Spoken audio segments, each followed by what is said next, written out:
मान लो सन नहीं बता दो जब अंग्रेज आए थे, आसान है ना। जब अंग्रेज आए थे फिर तब शुरू, तो मैं गलत भी नहीं काट पाऊंगा इसको। जब अंग्रेज आए थे तब व्यवसायिक वानिकी की शुरुआत हुई। उद्देश्य क्या था? कमर्शियल फॉरेस्ट्री की शुरुआत कब हुई थी? जब अंग्रेज आए थे। ऑब्जेक्टिव इसका क्या था? उद्देश्य क्या था? ज्यादा से ज्यादा प्रॉफिट कमाना और टिम्बर्स प्राप्त करना। टिम्बर्स किसके लिए? किसके लिए टिम्बर्स चाहते थे वो? शिप बिल्डिंग के लिए, रेलवे स्लीपर्स के लिए, राइट। वार में जो जरूरतें थी उनको पूरा करने के लिए। और क्या था? वुड के लिए, लकड़ी के लिए। लकड़ी क्या हो रहा है यूज? फ्यूल के रूप में यूज हो रहा है। तो वुड का यूज किस किस लिए हो रहा है? लकड़ियों का यूज है किसके लिए? फ्यूल के लिए हो रहा है। और वुडर के लिए हो रहा है। प्लांट का, या हम कह सकते हैं फॉरेस्ट का, इसको इस तरफ लिखो। फॉरेस्ट का यूज किसके किसके लिए हो रहा है? तो हम लिखेंगे फ्यूल के लिए, ईंधन के लिए। ऐसे लिख लो थोड़ा सा, यूज ऑफ फॉरेस्ट, जंगलों का प्रयोग। जंगलों का प्रयोग, ऐसे फ्रेमिंग कर लो केवल, तुम्हें पॉइंट आउट करना है इसको। किस लिए हो रहा? फ्यूल यानी ईंधन के लिए। फूडर का मतलब चारा। जैसे तो पशुओं को चारा चाहिए, वो कहाँ से मिलेगा? वो पॉइंट आउट कर लेना, क्योंकि मान लो इंपॉर्टेंस ऑफ फॉरेस्ट आ जाए तो आप लिख ले जाओ। ठीक है। दूसरा क्या है? फूडर, चारा। चारा किस लिए चाहिए? पशुओं के लिए। वो कहाँ से मिलेगा? जंगलों से। बहुत सारी जानवर होते हैं, वो क्या खाते हैं? पत्तियों को खाते हैं, लीव्स को खाते हैं, जैसे बकरियां हो गई। ठीक है। या जो ग्रेजिंग एनिमल्स हैं, जो चराई करते हैं, घास खाएंगे, पेड़ों के पत्ते खाएंगे, तो उनकी निर्भरता भी कहाँ है? फॉरेस्ट, फॉरेस्ट पर है, राइट। तो यहाँ फ्यूल, फूडर, और तीसरा क्या है? फाइबर। चौथा क्या है? फूड। तो फॉरेस्ट से हमें क्या क्या मिला? हमें फ्यूल मिला यानी ईंधन, फूडर चारा, फाइबर का मतलब रेशे। बहुत से पौधे ऐसे होते हैं जिनसे रेशे प्राप्त किए जाते हैं, राइट। फाइबर प्राप्त किए जाते हैं। फूड का मतलब क्या होगा? तो फल यहाँ पे मिलते हैं ना, बहुत सारे उत्पाद जैसे हनी, राइट। और बहुत सारे फल यहाँ से जंगलों से मिलते हैं, तो वो हम लोग यूज करते हैं ना। जैसे कंदमूल फल हमने सुन रखा है, खाया है किसी ने कंदमूल? नहीं खाया है? बहुत टेस्ट नहीं होता है, कभी खाओगे तो वो बहुत मोटा मोटा होता है और बहुत साल में विकसित होता है। और जो बेचने वाले होते हैं, एक पतला सा कट करके देते हैं उसको, 10-20 रुपए में। मैंने टेस्ट एक बार किया है उसको, कोई बहुत, जैसे गंजी नहीं होती है कच्ची, पकने के बाद में कच्ची जिस तरह की होती है, ऐसे ही लगता है। तो फूड जो है, यहाँ जंगलों से क्या फूड प्राप्त हो रहा है, right. Fuel, fodder, fibre, food, सब हम क्या कर सकते हैं? और अप का कॉन्सेप्ट एक, जंगलों से हमें क्या है प्राप्त होता है, राइट। और क्या प्राप्त होगा? फूड तो प्राप्त ही होगा वहां से, लकड़ियां हमें प्राप्त होंगी, तो ये कॉमर्शियल यूज हो जाएगा। रॉ मटेरियल मिलेगा इंडस्ट्री के लिए, रॉ मटेरियल कच्चा माल। इंडस्ट्री के लिए क्या मिलेगा? रॉ मटेरियल मिलेगा। अब कैसी इंडस्ट्री यहाँ ग्रो करेगी? और वुड कटिंग इंडस्ट्री। तो वुड कटिंग इंडस्ट्री, या हम कहें एक और, वुड कटिंग इंडस्ट्री अलग से है, एक और हम कह सकते हैं, क्या कहेंगे उसको? Paper industry, right. Would cutting industry, would cutting अपने आप में एक इंडस्ट्री है, इंडस्ट्री लिख सकते हो। तीसरा क्या है? रॉ मटेरियल और किसके लिए है? हाँ, है रबर के लिए, रबर प्राप्त होगा यहाँ से। और क्या मिलेगा? कागज पेपर इंडस्ट्री के लिए रॉ मटेरियल मिलेगा। और एक मेडिसिनल यूज, मेडिसिनल यूज, और क्या होगा मेडिसिनल यूज, तो लिखो वुड कटिंग इंडस्ट्री, मतलब जो लकड़ी कटाई उद्योग कहा जाता है इसको। और ये क्या है रबर, पेपर, पेपर उद्योग, और माचिस, मैच स्टिक बनाई जाती है, मैच स्टिक माचिस उद्योग।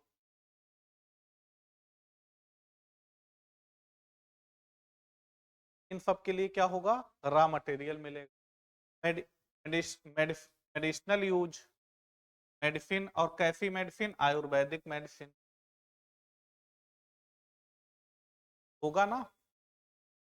और क्या यूज होगा फॉरेस्ट का, इंडस्ट्रियल यूज, और क्या यूज होगा, इंडस्ट्रियल यूज हो गया या रॉ मटेरियल इंडस्ट्री के लिए।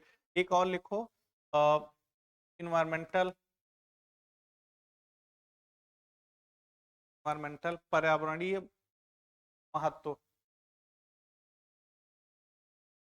पर्यावरणीय, पर्यावरणीय महत्व क्या है, क्या करता है प्लांट, क्या करते हैं CO2 को एब्जॉर्ब करते हैं, CO2 को क्या करेंगे एब्जॉर्ब करेंगे, और O2 को क्या करेंगे प्रोड्यूस करेंगे। तो एक हम कहते हैं क्या करेंगे O2 प्रोड्यूस करेंगे, प्रोड्यूस करेंगे CO2 को, उत्पादन O2 का करेंगे, CO2 को एब्जॉर्ब करेंगे। और हम कह सकते हैं कि ये क्या काम करते हैं, कार्बन सिंक का काम करते हैं, कार्बन सिंक, ऐसे ही लिख लो कार्बन सिंक। सिंक का क्या मतलब होता है, सोखना, अवशोषण करना। कैसे अवशोषण करते हैं प्लांट कार्बन डाइऑक्साइड का,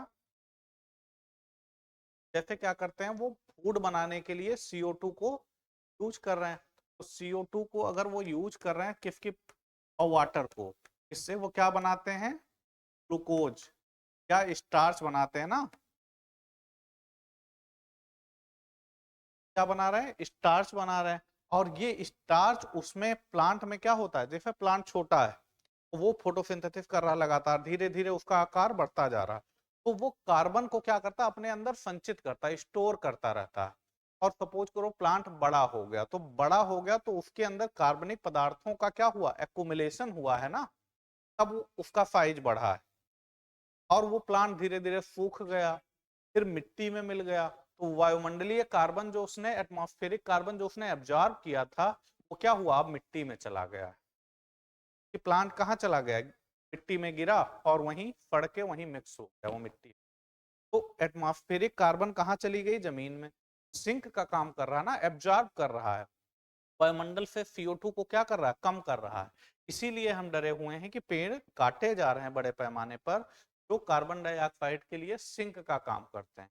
तो ऐसे में अगर पेड़ों की संख्या कम होगी तो वायुमंडल में CO2 क्या होगा बढ़ जाएगा।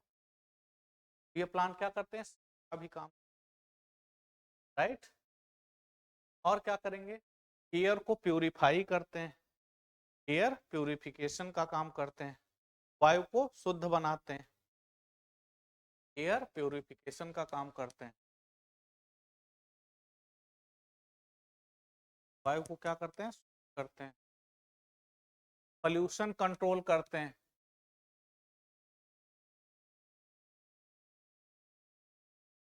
वायु को शुद्ध करते हैं, और क्या करते हैं पॉल्यूशन को नियंत्रित करते हैं, प्रदूषण को नियंत्रित करते हैं। तो क्या करते हैं प्रदूषण को करते हैं,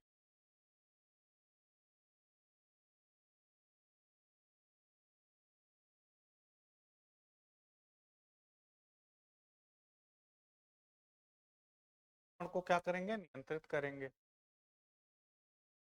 और क्या करेंगे सॉइल फार्मेशन में हेल्प करते हैं, सॉइल फार्मेशन, सॉइल मृदा निर्माण में क्या करते हैं मृदा निर्माण में। और क्या काम करते हैं वाटर को वाटर रिचार्ज में हेल्प करते हैं। वाटर रिचार्ज, जल का पुनर्भरण।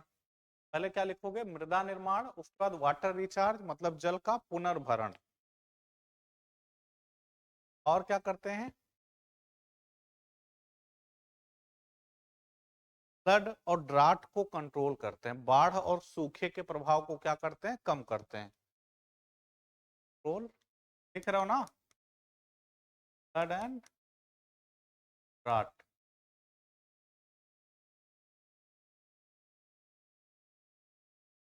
बाढ़ और सूखे के प्रभाव को क्या करते हैं? कम करते हैं। बाढ़ और सूखे के प्रभाव को क्या करते हैं? कम करते हैं।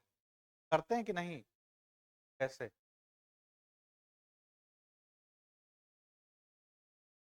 हाँ, कैसे मतलब? सही है, तुम बता रहे हो सही है। थोड़ा सा और डिटेल देखो।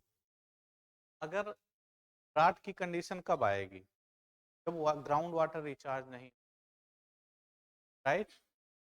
बहुत ज्यादा टेम्परेचर बढ़ जाएगा। तो टेम्परेचर के बढ़ने को ये क्या करते हैं? रेगुलेट करते हैं। आप ऐसे प्लेस पर जाओ जहां जंगल हो। यहीं से अभी दोपहर के टाइम गर्मी और बढ़ने दो, यहाँ से तुम मलिहाबाद चले जाना है।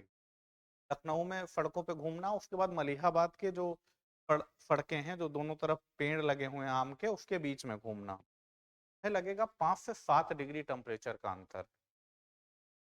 गर्मी क्या है? बहुत ज्यादा है। वहां उस प्लांट ने क्या किया? वहां के हवा को क्या किया? शुद्ध किया हुआ है। तो जो सूखे का प्रभाव है क्या होगा? वाटर, ग्राउंड वाटर क्या होगा? रिचार्ज होगा। ग्राउंड वाटर रिचार्ज होगा तो सूखे का प्रभाव क्या होगा? कम होगा ना। अगर ग्राउंड वाटर बना हुआ है तो हम वाटर को निकाल कर सिंचाई के लिए यूज कर लेंगे, पीने के लिए, पशुओं को पिला देंगे, इनकी पत्तियों को जानवरों को खिलाएंगे। सपोज करो खेत में कुछ नहीं, हमें चारे की क्राइसिस हो गई, फूडर की क्राइसिस हो गई। उस सिचुएशन में वनों पर निर्भरता क्या करती है? सूखे के प्रभाव को सीमित करती है। होता क्या था जब सूखा पहले होता था? सपोज करो फसल में, फसल का उत्पादन नहीं हुआ तो पशुओं के लिए भी क्राइसिस क्रिएट हो जाती थी। उनको क्या खिलाएंगे? चारे की क्राइसिस क्रिएट हो जाती थी। तो जब चारे की क्राइसिस क्रिएट होगी, एक तो हमारे पास भी खाने के लिए कुछ नहीं है और दूसरा पशुओं के लिए भी कुछ। ऐसे में क्या होता था? पशु भी मरते थे, इंसान भी मरते। क्राइसिस, खाने के लिए ही नहीं रहा। अभी ये क्या करेंगे? उसके प्रभाव को सीमित कर। जहाँ जंगल थे वहां पर पशुओं के खाने की क्राइसिस नहीं हुई। हम भूसा नहीं खिला सकते, हरा चारा नहीं खिला सकते, तो पत्तियां खिला सकते हैं कुछ, ताकि क्या हो? वो सरवाइव कर सकें, राइट? तो सूखे कई तरह के होते हैं। कृषि सूखा होता है, एक होता है इन्वायरमेंटल ड्राट, पर्यावरणीय सूखा होता है, एक होगा फसलीय सूखा होता है। कई तरह के सूखे। यहाँ क्या होगा? सूखे के प्रभाव को ये क्या करेगा? सीमित करेगा। दूसरा, बाढ़ कैसे आएगी? जैसे सपोज करो बाढ़ कैसे आएगी? चारों तरफ क्या है? पेड़ लगे हुए हैं, वर्षा हो रही है और नदी है बीच में। तो अगर बीच में सपोज करो यहाँ पर नदी है और दोनों तरफ पेड़ लगे हुए हैं ढेर सारे, ऐसे दोनों, तो रिवर का कोर्स ये है, वर्षा हुई तो यहाँ से वाटर क्या होगा? इसमें मिलेगा ना, नदियों में, नदियों में मिलेगा। सपोज करो यहाँ प्लांट ना होते, तो प्लांट अगर नहीं होंगे क्या होगा? यहाँ पर जो सिल्टेशन है, सिल्टेशन समझ रहे हो कि जब अ, इधर से वाटर फ्लो करके आएगा तो अपने साथ वो क्या करता है? इरोजन करता है, कटाव करता है, राइट? तो मृदा क्या करेगी? सॉइल क्या होगा? कट कर धीरे धीरे इस रिवर में आने लगेगा। और रिवर की बेसिन होती है ना, ऐसे रिवर की बेसिन होगी, नीचे क्या होगा? फिल्टेशन हो गया, सिल्ट नीचे बैठने लगा। अब जो नदी की बेसिन थी, कैरिंग कैपेसिटी कम हो जाएगी ना, तो कम हो जाएगी तो पानी क्या होगा? दोनों तरफ फ्लो करेगा। जब दोनों तरफ पेड़ होंगे तो क्या होगा, ये सॉइल को होल्ड करके रखते हैं। समझ पा रहे हो? तो नदी के बेसिन भरेगी नहीं, बाढ़ का प्रभाव क्या होगा, अपने आप मृदा का कटाव उतना नहीं हो, कम हो। ये बाढ़ सूखे के प्रभाव को कम करता है। ये जो हीट वेव आता है ना, हीट वेव को हम लोग लू कहते हैं सामान्य भाषा में, उसका प्रभाव हमारे ऊपर पड़ता है ना, का प्रभाव भी क्या होगा, कम होगा। तो हीट वेव हो गया, लैंड फ्लाइड हो गया, तो हम कॉमनली कह सकते हैं कि जो आपदाएं हैं उनके प्रभाव को भी ये क्या करते हैं, सीमित करते हैं। डिजास्टर हैं उनके प्रभाव को भी ये क्या करते हैं, सीमित करते हैं। समझ में आ रहा है? अब अगर निबंध ऐसे आए तो लिख ले जाओगे। अब देखो जंगलों का बहुत तरह से और महत्व है, राइट, बहुत महत्व। बुद्ध को ज्ञान कहाँ मिला था, सहारा माल में कि लुलु माल में, पेड़ के नीचे। जैन को ऋषि मुनि ध्यान लगाने कहाँ जाते हैं, सहारागंज में, है? तो कहीं ना कहीं क्या है का महत्व, कैसा महत्व है, ज्ञान के संदर्भ में सांस्कृतिक महत्व है उसका। पहले ऋषि मुनि वहां बैठकर ऋचाएं लिखा करते थे, तो वैदिक तो वेद हैं वो भी कहीं ना कहीं जंगलों में या नदियों के किनारे ही लिखे गए। एक हम कह सकते हैं कि जो आध्यात्मिक उन्नति है उससे भी कहीं ना कहीं ये जंगल जुड़े हुए हैं, तो इसका बहुत महत्व है हमारे। ठीक है, उसके बाद यहाँ के उत्पाद, उसके बाद तमाम तरह के जानवर रहते हैं, डाइवर्सिटी को जो मेंटेन करते हैं, वो बैलेंस स्थापित करते हैं। जंगल का बहुत महत्व, ठीक है। मेडिसिनल इंपॉर्टेंस बहुत ज्यादा है,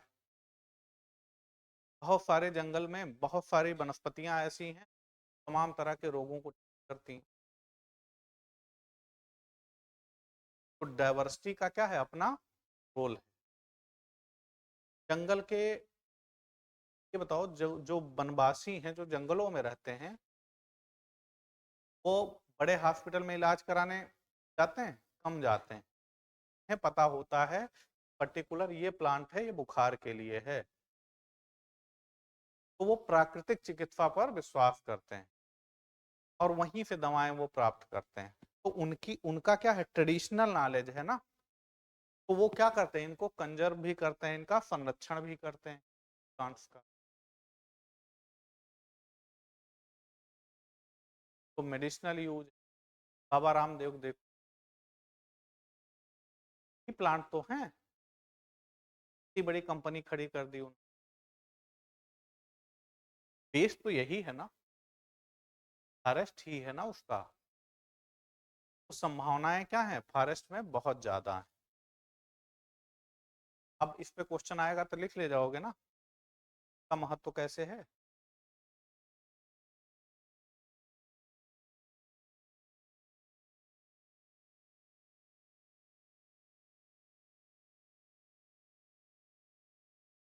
हम लोग कहाँ थे, हमने क्या कहा था, कुछ कहा था लिख के याद करने के लिए। भूम खेती, अलग अलग प्लेस पर क्या क्या नाम है, नाम लिखा है सबने, नहीं लिखा, ईमानदारी बता देना। नहीं लिखा, तुमने नहीं लिखा, तुमने लिखा है, सबने लिखा है ना, किसने नहीं लिखा, तो तुमको पता नहीं था। तो ऐसे 3 दिन पे आओगी एक दिन। अब मुझे बताओ, आ, मिल्पा कहाँ कहा जाता है, मिल्पा, रे कहाँ कहा, वेरी गुड, रे कहाँ कहा जाता है, वियतनाम में। अच्छा, पोडोकू कहाँ कहा जाता है, मैं कुछ बताऊंगा नहीं, तुमसे पूछ, केना कहाँ कहा जाता है, तदांग मलेशिया और इंडोनेशिया में। कुमारी कहाँ कहा जाता है, हाँ, भी उसके संदर्भ में वेस्टर्न घाट भी यूज कर सकते हो। ठीक है, तमिलनाडु, केरल, कर्नाटक, या हम वेस्टर्न घाट बोल देते हैं। ठीक है, और झारखंड में क्या कहा जाता है? नॉर्थ ईस्ट में क्या कहा जाता है?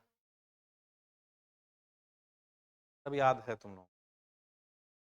याद कर डालना, ठीक है, एक बार देख लेना, याद कर डालना इसको।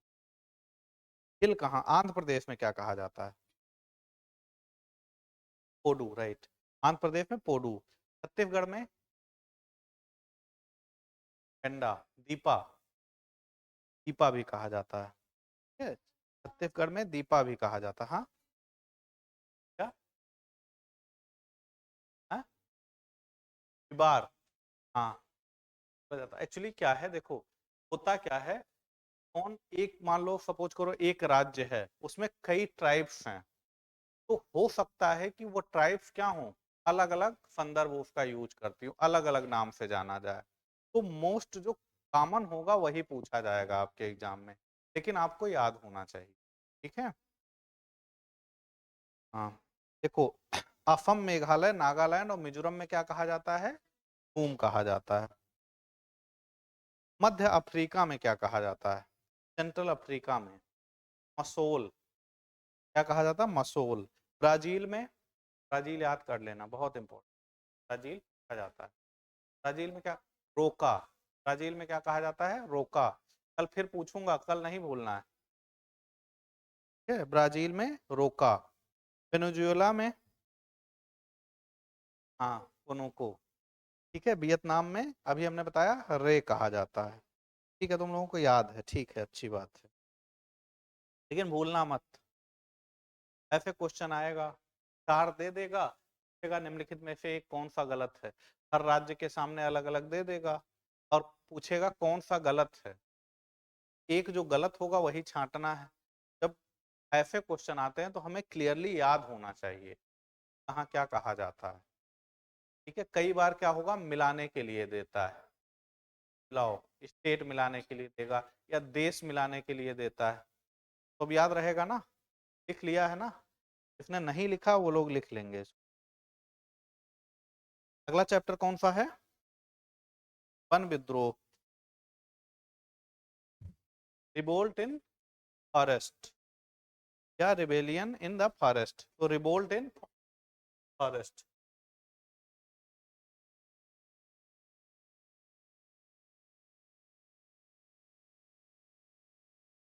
अगला चैप्टर क्या है? Revolt in forest. फॉरेस्ट में रिवोल्ट क्यों हुआ, क्या रीजन थे?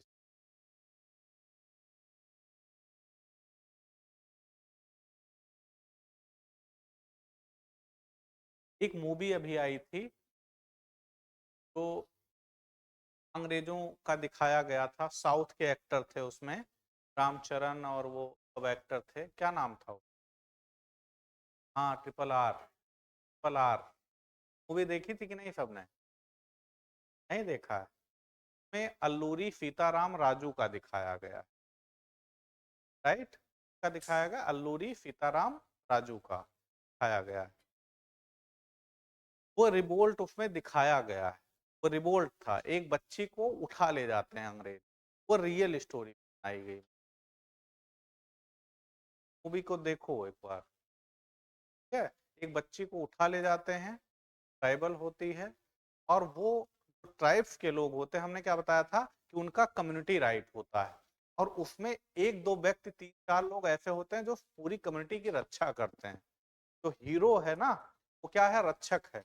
वहां कम्युनिटी में क्या होता है, जब एक कबीला होता है, वहां हर बच्चा एक दूसरे से नोन होता है, और हर बच्चे के लिए उसी तरह का लगाव होता है सबसे, और जो कुछ जिम्मेदार लोग जो होते हैं वो सबकी रक्षा करते हैं, और एक बच्ची को उसमें अंग्रेज उठा ले जाते हैं। इसी पर पूरी मूवी बनाई गई है, देखा करो। हम लोग अब अब हम लोगों का अप्रोच बदल गया, जब हम लोग कोई चीज देखते हैं तो उसको रिलेट करते हैं। जैसे हम लोग पहाड़ पे जाओगे घूम, हमारा अप्रोच अलग होगा, हम लोग जाते हैं तो हमारा अप्रोच बदल जाता है। अब हम प्लांट देखते जाते हैं कि देखो इतनी ऊंचाई पर पहुंच गए हैं, अब इस तरह के प्लांट दिखने लगे हैं, प्लांट में चेंज हो रहा है क्योंकि टेम्परेचर कम हो रहा है।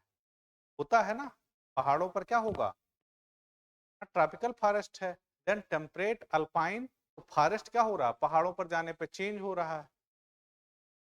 तो अप्रोच कई बार आपको भी बदलने की अब जरूरत है। एज में हो, हर जगह से अपने लिए कंटेंट ढूंढ कि कोई भी घटना हो तो इसको हमसे कैसे रिलेट होगी, हमसे कैसे जुड़ी हुई घटना है। अब सपोज करो आका यहाँ कोचिंग में 2000 स्टूडेंट हो जाए, क्या होगा, तो बदलाव होगा। कैसे बदलाव होंगे, बाहर क्या होगा, बहुत सारी दुकानें खुल जाएंगी। भाई यहाँ 2000 बच्चे होंगे तो बाहर डिमांड करेंगे ना, उन्हें चाय चाहिए, अच्छी चाय चाहिए, उन्हें फोटोकॉपी के लिए साधन चाहिए। तो हो सकता है क्या हो, सामने जो दुकानें हों वो उस तरह से डेवलप होने, क्योंकि डिमांड क्रिएट हो रही। तो एक संस्था बड़ी होगी तो पचासों लोगों को क्या होगा, अप्रत्यक्ष रूप से रोजगार मिलने लगेगा। हो सकता हो नीचे वाला रेस्टोरेंट अच्छा चलने लगे। तो ये बदलाव किस कारण से हो रहा है, यहाँ लोग आ रहे हैं, वो बदलाव महसूस क्या करो। इकोनॉमिक एक्टिविटी इस एरिया में क्या होगी, ग्रो हो जाएगी, राइट।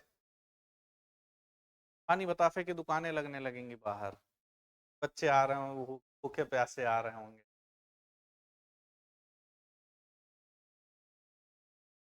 बदलाव को महसूस किया करो, बहुत जरूरी कि ये यही चीजें आएंगी।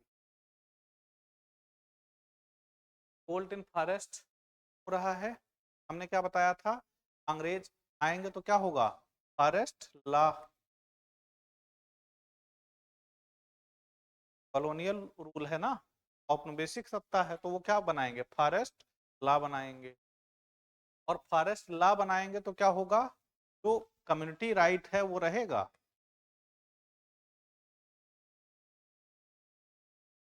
कम्युनिटी राइट, कम्युनिटी राइट समाप्त हो जाएगा। कम्युनिटी राइट अगर समाप्त होगा तो कहीं ना कहीं क्या होगा,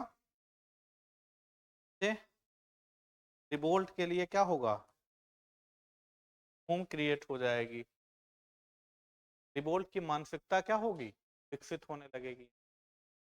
एक तो ये बनाएंगे फॉरेस्ट लॉ, दूसरा tax, tax on forest product,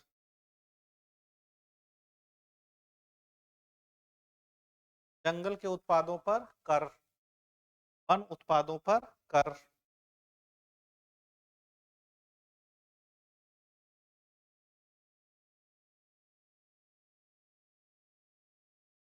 exploitation of people,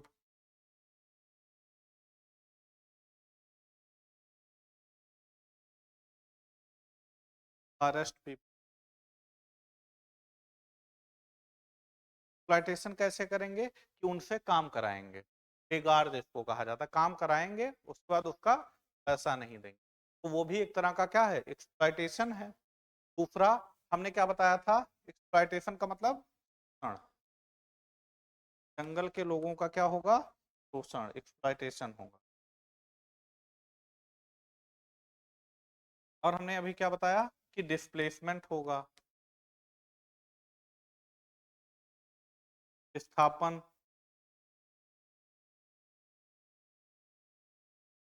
विस्थापन होगा,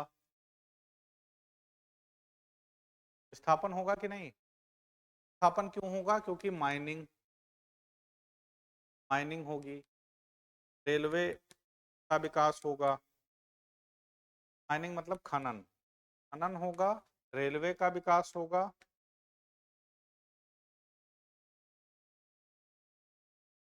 इंडस्ट्रियलाइजेशन होगा, औद्योगिकरण,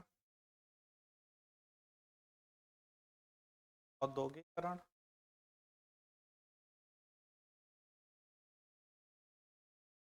औद्योगिकरण होगा, माइनिंग, रेलवे का विस्तार, इंडस्ट्रियलाइजेशन, अर्बनाइजेशन मतलब शहरीकरण, शहरीकरण। तो शहरीकरण क्या होगा, अब पता लगा शहर के बगल कोई जंगल है और शहर का विस्तार हो रहा, तो शहर क्या हुआ, जंगल में घुस गया, जंगल का अस्तित्व क्या होगा, खत्म होगा। जंगल का अस्तित्व खत्म होगा तो उसमें जो ट्राइब्स रह रहे हैं उनका जीवन भी प्रभावित होगा, होगा कि नहीं, क्या होगा, ये सब विस्थापन, ये सब क्या है, किसके कारण विस्थापन हो रहा है, खनन के कारण, रेलवे के विस्तार से, औद्योगिकरण से, शहरीकरण के कारण क्या हो रहा है, विस्थापन हो रहा है, डिस्प्लेसमेंट हो रहा है, डिस्प्लेसमेंट हो रहा है। और दूसरा कल्चरल डिग्रेडेशन, कल्चरल डिग्रेडेशन,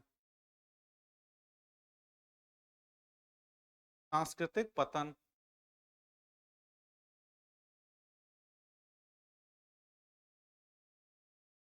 सांस्कृतिक पतन हो रहा है ना, कहीं उनकी अपनी मत और मान्यताएं थी, उनके स्थानीय लोकल लेवल पर उनके गॉड्स थे, देवी देवताएं जो देवता होते हैं वो थे, कई बार ये पर्वतों को पूजते हैं देवता मानकर, उनको पेड़ों को पूजते हैं। ऐसे में जो कम्युनिटी का जो विश्वास है उस प्लेस को अगर तोड़ देंगे, क्या वो बचा रहेगा, नहीं बचा रहेगा, राइट। यहाँ क्या है, सांस्कृतिक पतन होगा इनका, कल्चरल डिग्रेडेशन होगा। दूसरा लॉस ऑफ लाइवलीहुड, क्या होगा, लॉस ऑफ लाइवलीहुड,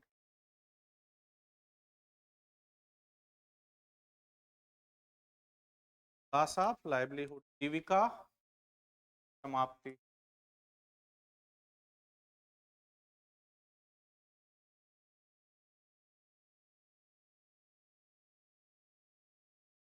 की समाप्ति, लॉस ऑफ लाइवलीहुड। जीविका कैसे समाप्त हो जाएगी, जो ये इनकम का साधन था, सोर्स था, वो क्या होगा, समाप्त हो जाएगा। जैसे वन उत्पादों को प्राप्त करते थे उसको बेचते थे, या वन से लकड़ियां कलेक्ट करते थे उसको सेल करते थे, क्या पे निर्भरता बनी रहेगी, नहीं बनी रहेगी, तो इसकी जीविका क्या होगी, समाप्त हो जाएगी। और क्या होगा, और क्या होगा, क्यों विद्रोह ये कर रहे हैं, एक तो फॉरेस्ट राइट होगा, टैक्स ऑन फॉरेस्ट प्रोडक्ट, तीसरा एक्सप्लॉयटेशन ऑफ फॉरेस्ट पीपुल, चौथा डिस्प्लेसमेंट, पांचवा कल्चरल डिग्रेडेशन, अगला लॉस ऑफ लाइवलीहुड। तो ये सब कारण क्या है, सब कारण, इन सब कारणों से इनका एक्सप्लॉयटेशन हो रहा है या शोषण हो रहा है। ऐसे में क्या करेंगे, ये विद्रोह करेंगे, ऐसे में क्या करेंगे, विद्रोह। कई बार आप देखेंगे कि स्थानीय उत्पादों से बहुत, सपोज करो बांस है, तो बांस, बांस से क्या है, बहुत सारे प्रोडक्ट बनाते हैं ये और उसको सेल करते हैं। अब क्या हुआ, उस प्लेस से जब ये डिस्प्लेस हो जाएंगे तो वहां हो सकता है बांस ना मिले, तो एक तो जीविका के साधन नहीं रहे, और वो कहीं ना कहीं कला है उनके अंदर ना, स्किल्ड है, वो स्किल्ड है और कुछ बना रहे हैं बेहतर, क्या वो बेहतर बना पाएंगे, क्योंकि अब जहां जा रहे हैं वहां बांस नहीं, उनकी कलाएं क्या होंगी, पीढ़ी पीढ़ी दर पीढ़ी क्या होंगी, समाप्त होती जाएंगी ना। और अभी क्या था, जो उनकी कलाएं थी वो क्या थी, परंपरागत रूप से चली आ रही थी, क्या वो परंपरा बनी रहेगी, नहीं, ये कल्चरल डिग्रेडेशन में भी आएगा और लॉस ऑफ लाइवलीहुड में आएगा, जीविका के संदर्भ में भी इसको देख सकते हो, ठीक है। तो वन विद्रोह के कारण समझ में आए, अब उसमें हेडिंग क्या है लिखो थोड़ा सा इसमें,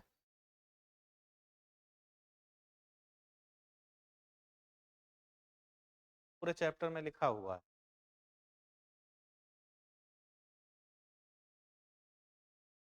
हाँ इसी टॉपिक पे वन विद्रोह लिख रहे हैं ना, रिवोल्ट इन फॉरेस्ट, तो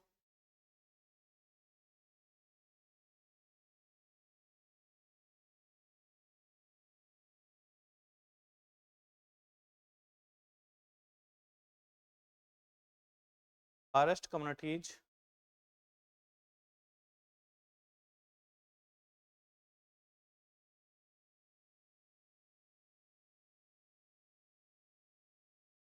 forest communities rebelled against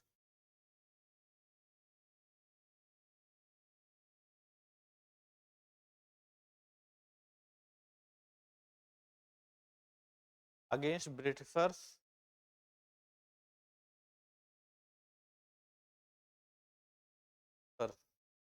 one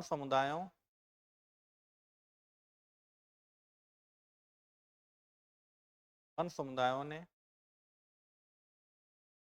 अंग्रेजों के खिलाफ विद्रोह किया।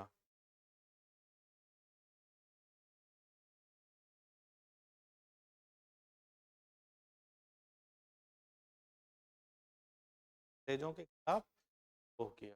विद्रोह किसके खिलाफ कर रहे हैं? जो फॉरेस्ट के नियम ये बना रहे हैं, फॉरेस्ट लॉज जो बना रहे हैं। जैसे कैसे कुछ कुछ जैसे बिरसा मुंडा, जैसे अल्लूरी सीताराम राजू, अभी हमने बताया RRR मूवी अल्लूरी सीताराम राजू पर, ठीक है। तो बिरसा मुंडा, स्थानीय जो ट्राइब्स थे वो यूनाइट होने, तो ये सब क्या करेंगे? विद्रोह करेंगे अलग अलग प्लेस पर। इसी में आगे क्या है देखो, बस्तर के लोग, एक हेडिंग है चैप्टर में, देखो लिखा होगा बस्तर के लोग।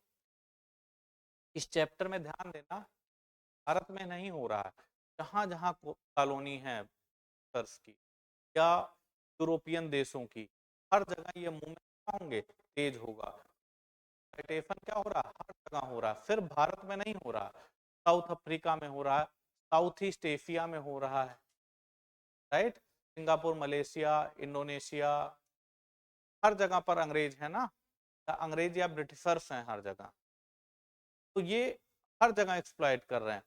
और ब्रिटेन में नीड्स वही बनी हुई। ब्रिटेन में आप देखोगे first world war, second world war चल रहा है, तो वहां लकड़ियां क्या है? वुड सबको चाहिए, रॉ मटेरियल सबको चाहिए, मार्केट सबको चाहिए। तो अंग्रेजों की पॉलिसी लगभग हर देश पर एक जैसी देखने को मिली, थोड़ा बहुत अंतर होगा लेकिन एक जैसी देखने को, एक ही तरह का एक्सप्लॉइटेशन का पैटर्न होगा, क्योंकि वो लोग जो एक्सप्लॉइट कर रहे हैं वो एक ही कल्चर से आ रहे हैं ना, और सबकी नीड्स भी लगभग एक जैसी हैं। सबको अपनी नेवी को बेहतर करना है, नेवल पावर को सबको बेहतर करना है, तो सबको लकड़ियों की नीड्स, वुड की नीड्स होगी, तो सब जहां जहां शासन कर रहे हैं वहां क्या करेंगे? एक्सप्लॉइट करेंगे। तो ये सिर्फ भारत के संदर्भ में नहीं है, कमोबेश यही चीजें हर जगह देखने को, और हर जगह कोई ना कोई लीडर होगा जो इस चीज का क्या करेगा? विरोध करेगा। जिनका राइट था फॉरेस्ट पर वो क्या करेंगे? विरोध करेंगे, राइट। सिर्फ भारत के संदर्भ में ये बात नहीं समझ। जैसे यूपीएससी ने क्वेश्चन पूछा था, अब देखो तो सब कैसा दिमाग लगाते हैं, जैसे मोटी मोटी किताबें सब पढ़ के चले गए, एनसीईआरटी नहीं पढ़ी थी। हम किताब पढ़े, एनसीईआरटी पढ़ने की क्या जरूरत? उसने पूछा औपनिवेशिक काल में, मतलब जब कॉलोनियल फेज था उस दौरान साउथ ईस्ट एशिया में, साउथ ईस्ट एशिया का मतलब क्या हुआ? इंडोनेशिया, मलेशिया जो देश है ना, ये सब आएंगे, सिंगापुर उसी में आएंगे। तो वहां के देशों पर का स्वरूप, एक्सप्लॉइटेशन का स्वरूप कैसा था? अब वहां जब सबने क्वेश्चन देखा तो सबको लगा ये कैसा क्वेश्चन अलग है, तो कुछ लोगों ने छोड़ दिया इसको, था ही नहीं, और सब यही लिखना। तो भारत में वो कर रहे थे वही, सपोज करो वहां डच हैं तो डच भी वही करे, उनको भी वर्ल्ड वार के लिए क्या चाहिए? अपनी जहाजों के शिप्स बनाने हैं, उनको भी रॉ मटेरियल चाहिए, उनको भी अब महीन अनाज चाहिए। तो कहीं ना कहीं क्या होगा? शोषण का स्वरूप एक जैसा था। अब वहां लोग क्वेश्चन छोड़ के चले, एनसीईआरटी में आपके अगले चैप्टर में उसमें सब वही लिखे, तो इसमें लिखे हो वही लिखना है, सिर्फ संदर्भ चेंज करना है। वहां, यहाँ अंग्रेज थे, वहां डच हैं। तो अब उन्होंने मेंस में क्वेश्चन तो बताने, एनसीईआरटी पढ़ के नहीं गए थे ना, इसलिए कठिन था।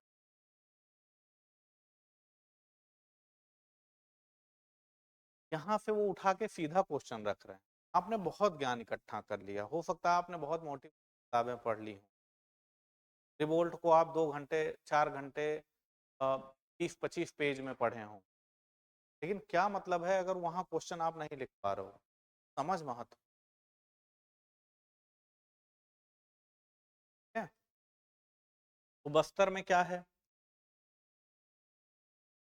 बस्तर है कहाँ? छत्तीसगढ़ में।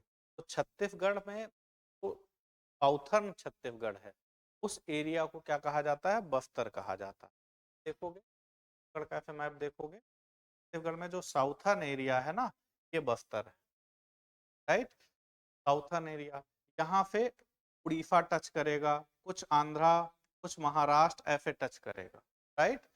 इस तरह का बस्तर का क्षेत्र है। अब एकदम इस तरह से नहीं है, मैप देखोगे तो समझ में आएगा। तो बस्तर का है। तो बस्तर में क्या स्थिति है उस समय? तो बस्तर में कोई ट्राइब्स रह रहा होगा, यही सारे नियम जब, और क्या है? जंगल है, प्लेटू रीजन है, ठीक है। प्लेटू रीजन होगा तो क्या होगा? वहां बहुत सारे विवाद इस कारण से होंगे। देखो इसको, peoples, the people of Bastar, यहाँ पर क्या है? बहुत सारी ट्राइब्स, यहाँ पर बहुत सारी ट्राइब्स पाई जा रही हैं। तो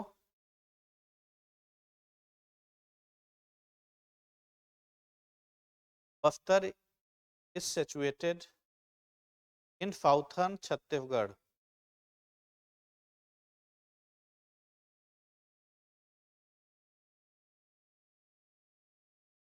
बस्तर की स्थित दक्षिणी छत्तीसगढ़ में है।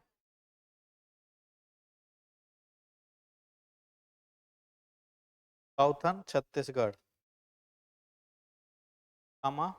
Is home of diverse communities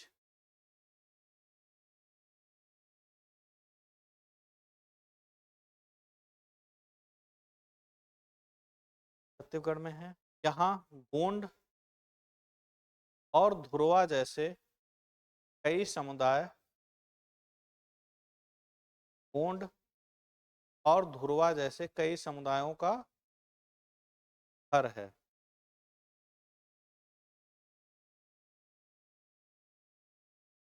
diverse communities like Gonds and Dhurwas, Gonds and GONDS, Gonds and Dhurwas, DHURWAS, Gond and धुरवाज।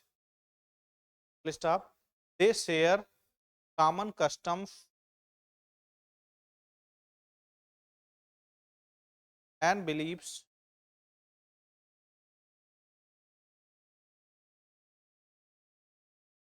उनके रीति रिवाज एक जैसे हैं। Beliefs, customs and beliefs in protecting their lands and forest, in protecting their land and forest spirits, उनके रीति रिवाज एक जैसे हैं और वे अपनी भूमि व वनों,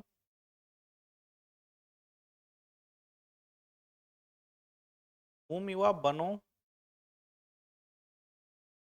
की रक्षा में विश्वास रखते हैं।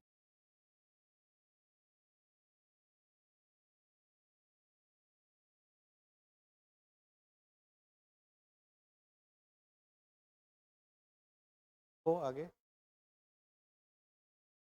Village manage there forest collectively, आगे इसी में villages manage there forest collectively, गांव सामूहिक रूप से अपने वनों का प्रबंधन करते हैं।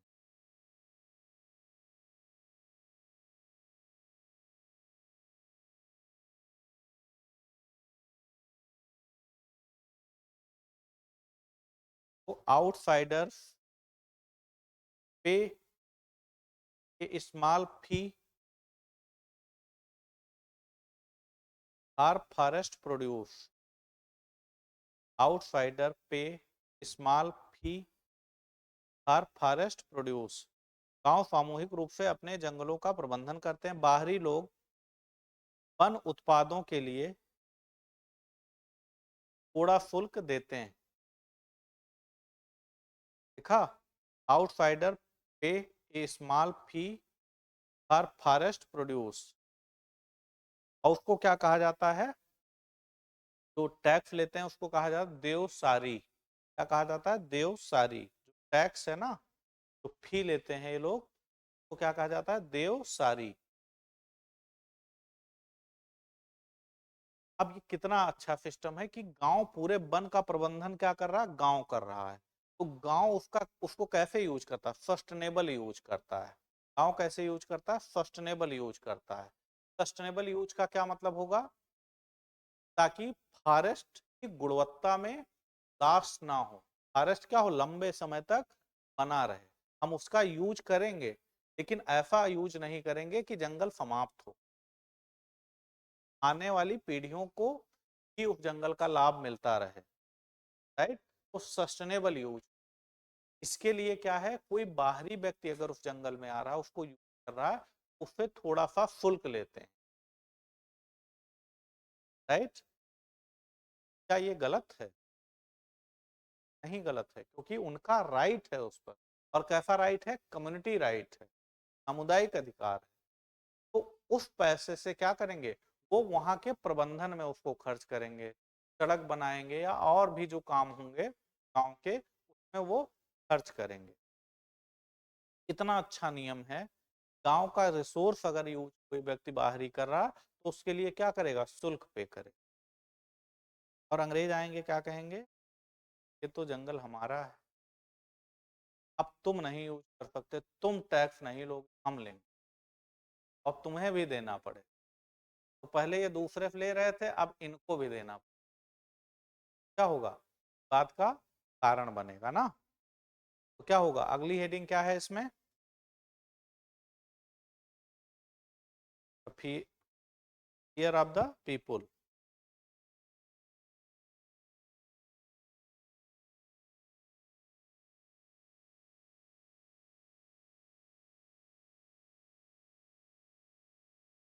है किस कारण उत्पन्न होगा, तो फियर, फियर का कारण क्या है, ऐसे पॉइंट आउट कर लेना। फियर क्यों है, डर इन्हें क्यों, क्यों डरेंगे, क्योंकि उन्होंने क्या किया, जो होम कल्टीवेशन था,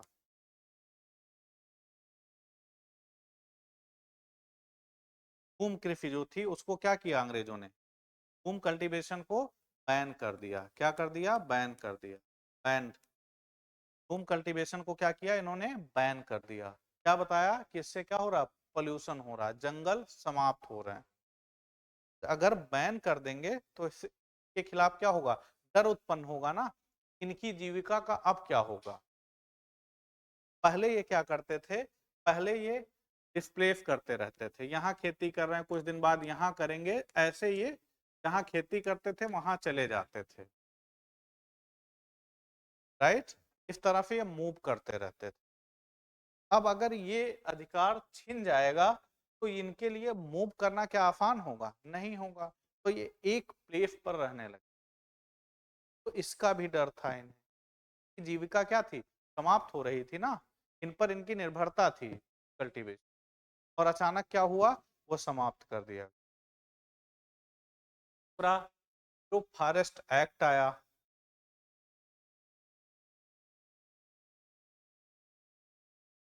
है, जो जंगल के कानून के कारण भी के मन में डर था। जो कम्युनिटी राइट था वो समाप्त कर दिया गया।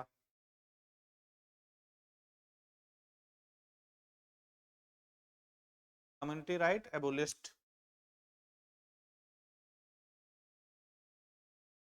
कम्युनिटी राइट एबोलिस्ट कर दी गई, मतलब सामुदायिक अधिकार क्या थे, समाप्त कर दिए गए।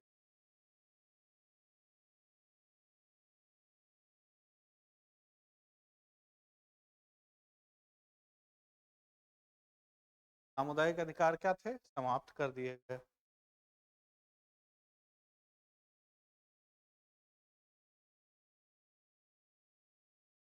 और क्या होगा, जैसे डिस्प्लेस कर रहे हैं, अगर डिस्प्लेसमेंट हो रहा है, डिस्प्लेसमेंट हो रहा है, तो उसके लिए क्या था, कंपनसेशन की बात थी ना। तो क्या कंपनसेशन मिलेगा, कंपनसेशन नहीं मिलेगा इनको, बात समझ रहे हो, कंपनसेशन क्या होगा, नहीं मिलेगा। कंपनसेशन नहीं मिलेगा तब भी कहीं ना कहीं क्या होगा, वो भी विवाद का कारण बनेगा।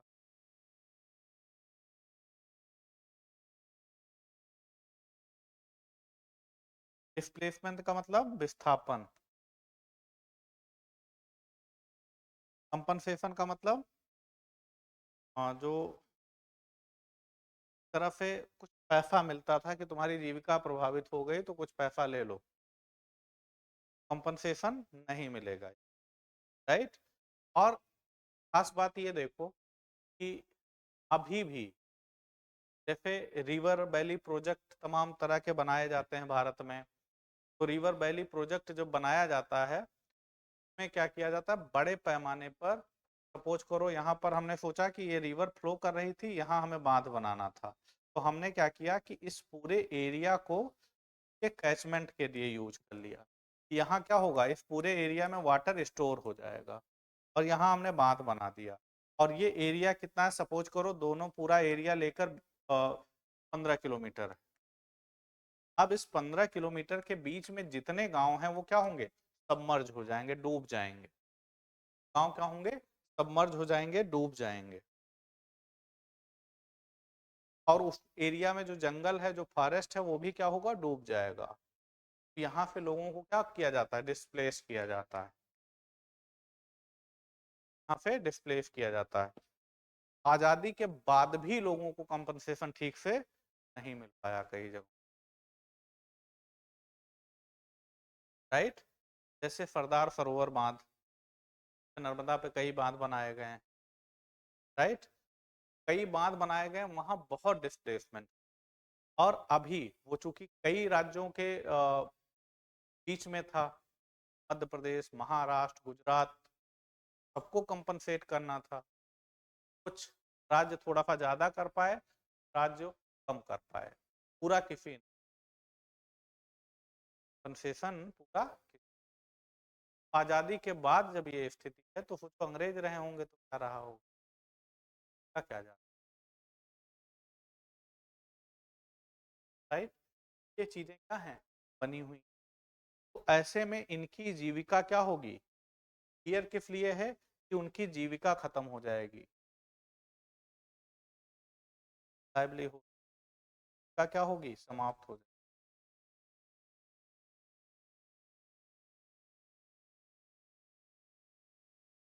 और अंग्रेज क्या करेंगे, टैक्स लगा देंगे। टैक्स क्या होगा, अलग अलग चीजों पर टैक्स लगा देंगे, कर,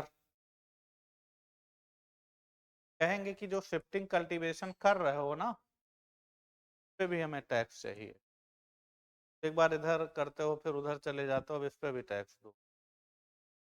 तो वन उत्पाद हैं उन पे टैक्स, ऐसे में क्या होगा, हर जगह टैक्स लगने लगेगा, तो उससे भी क्या होंगे, ये प्रभावित होंगे।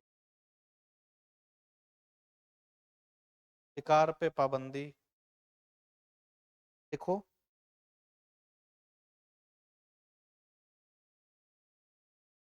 हंटिंग क्या होती, हंटिंग बैन कर दी गई। वो करेंगे, बड़े जानवरों का शिकार करेंगे, और इनसे कहेंगे तुम्हें नहीं करना है।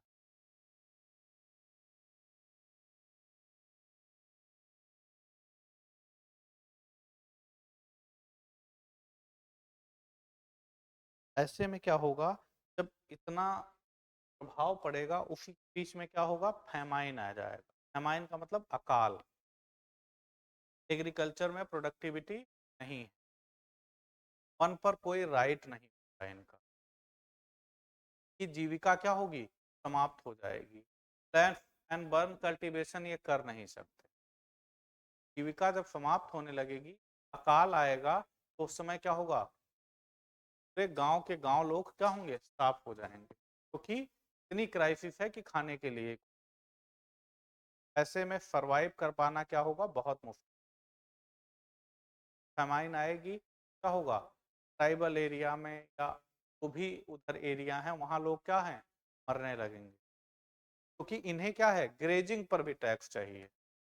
टैक्स किस पे चाहिए, ग्रेजिंग, चारा, चारागाह है ना, जैसे चराने जो लोग जाते हैं वो भी टैक्स देंगे। और दूसरा, फॉरेस्ट प्रोडक्ट पर टैक्स चाहिए, फॉरेस्ट प्रोडक्ट पर टैक्स चाहिए, इन्हें लैंड पर टैक्स चाहिए। ऐसे में क्या होगा, हर जगह इन्हें टैक्स देना पड़ेगा, और इनकी आजीविका क्या है, चली गई, लाइवलीहुड कोई नहीं है, और टैक्स हर जगह देना है। मतलब चारागाहों पर कर, फॉरेस्ट प्रोडक्ट मतलब वन उत्पादों पर कर, और जमीन पर कर।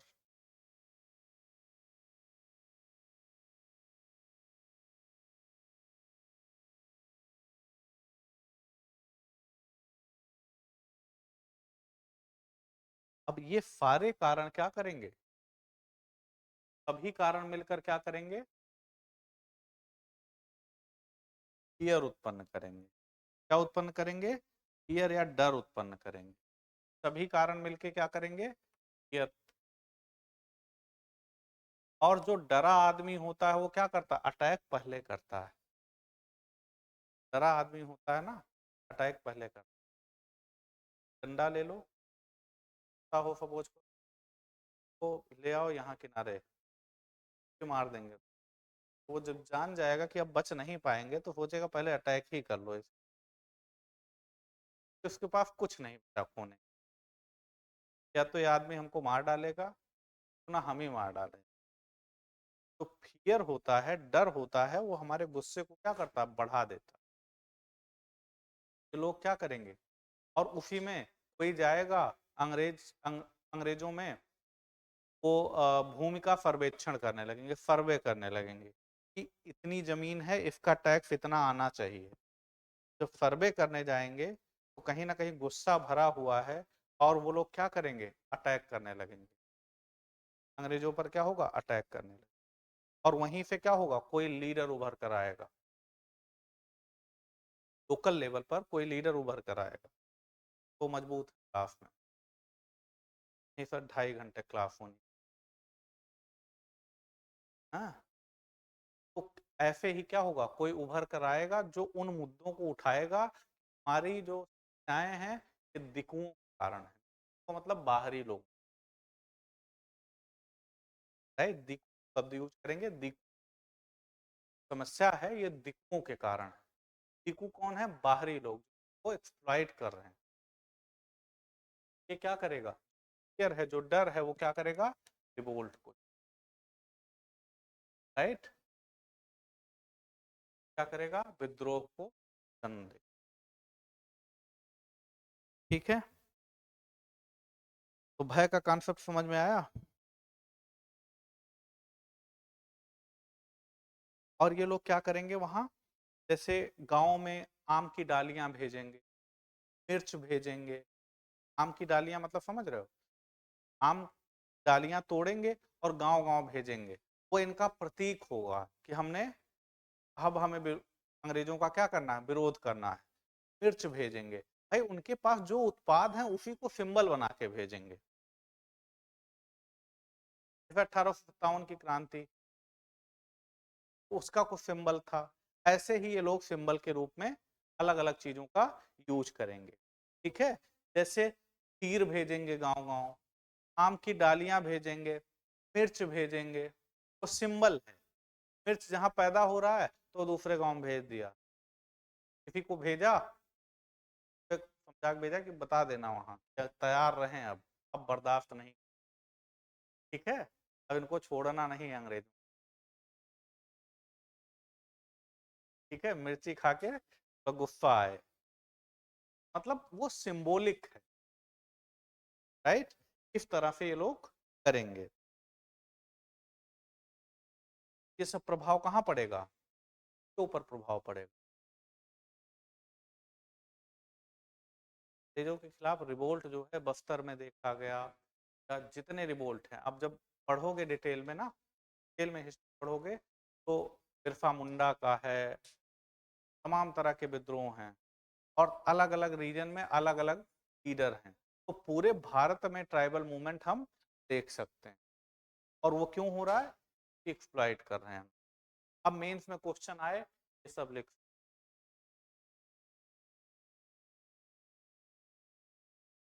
अब वहां से क्या करना है, जब आगे आप पढ़ोगे डिटेल में, वहां इससे डिटेल में नहीं पढ़ोगे, बस ये देखोगे किस रीजन में कौन सा रिवोल्ट हुआ था, कारण हर जगह यही है, यही तुम्हें वहां भी लिखना है, कहीं हो यही लिखना, पॉइंट यही है हर जगह, कोई रिवोल्ट हो रहा है, साउथ में हो रहा है या अलग अलग क्षेत्र में हो रहा है, कारण सब यही है, क्योंकि हर जगह अंग्रेज रूल कर रहे हैं, हर जगह उन्हीं का नियम लागू है, तो हर जगह समान नियम लागू है, उन्हें फॉरेस्ट का एक्सप्लॉयटेशन हर जगह करना है, और हर जगह एक ही नियम है, वही फॉरेस्ट एक्ट, वही टैक्सेशन प्रणाली, वही कॉमर्शियल फार्मिंग, कहेंगे जंगल को काटो, यहाँ पर हम रो में लगाएंगे पेड़, और कौन से पेड़ लगाएंगे तो क्या हो, लकड़ियां बेहतर हों, तो अपनी जरूरत के लिए यूज कर सके, राइट, तो पढ़ लोगे अब।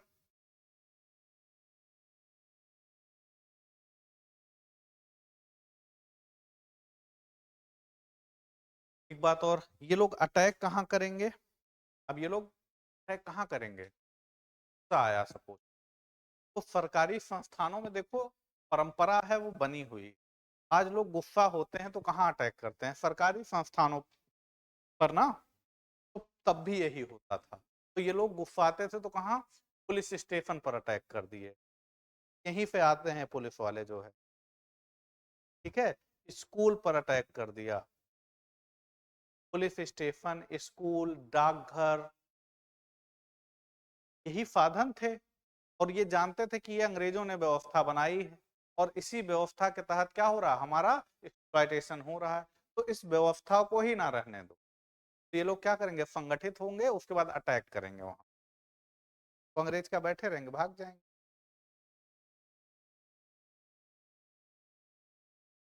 तो ये आंदोलन जो बहुत ऑर्गेनाइज आंदोलन, इनके लिए क्या था कि संगठन की भावना इनमें बहुत मजबूत,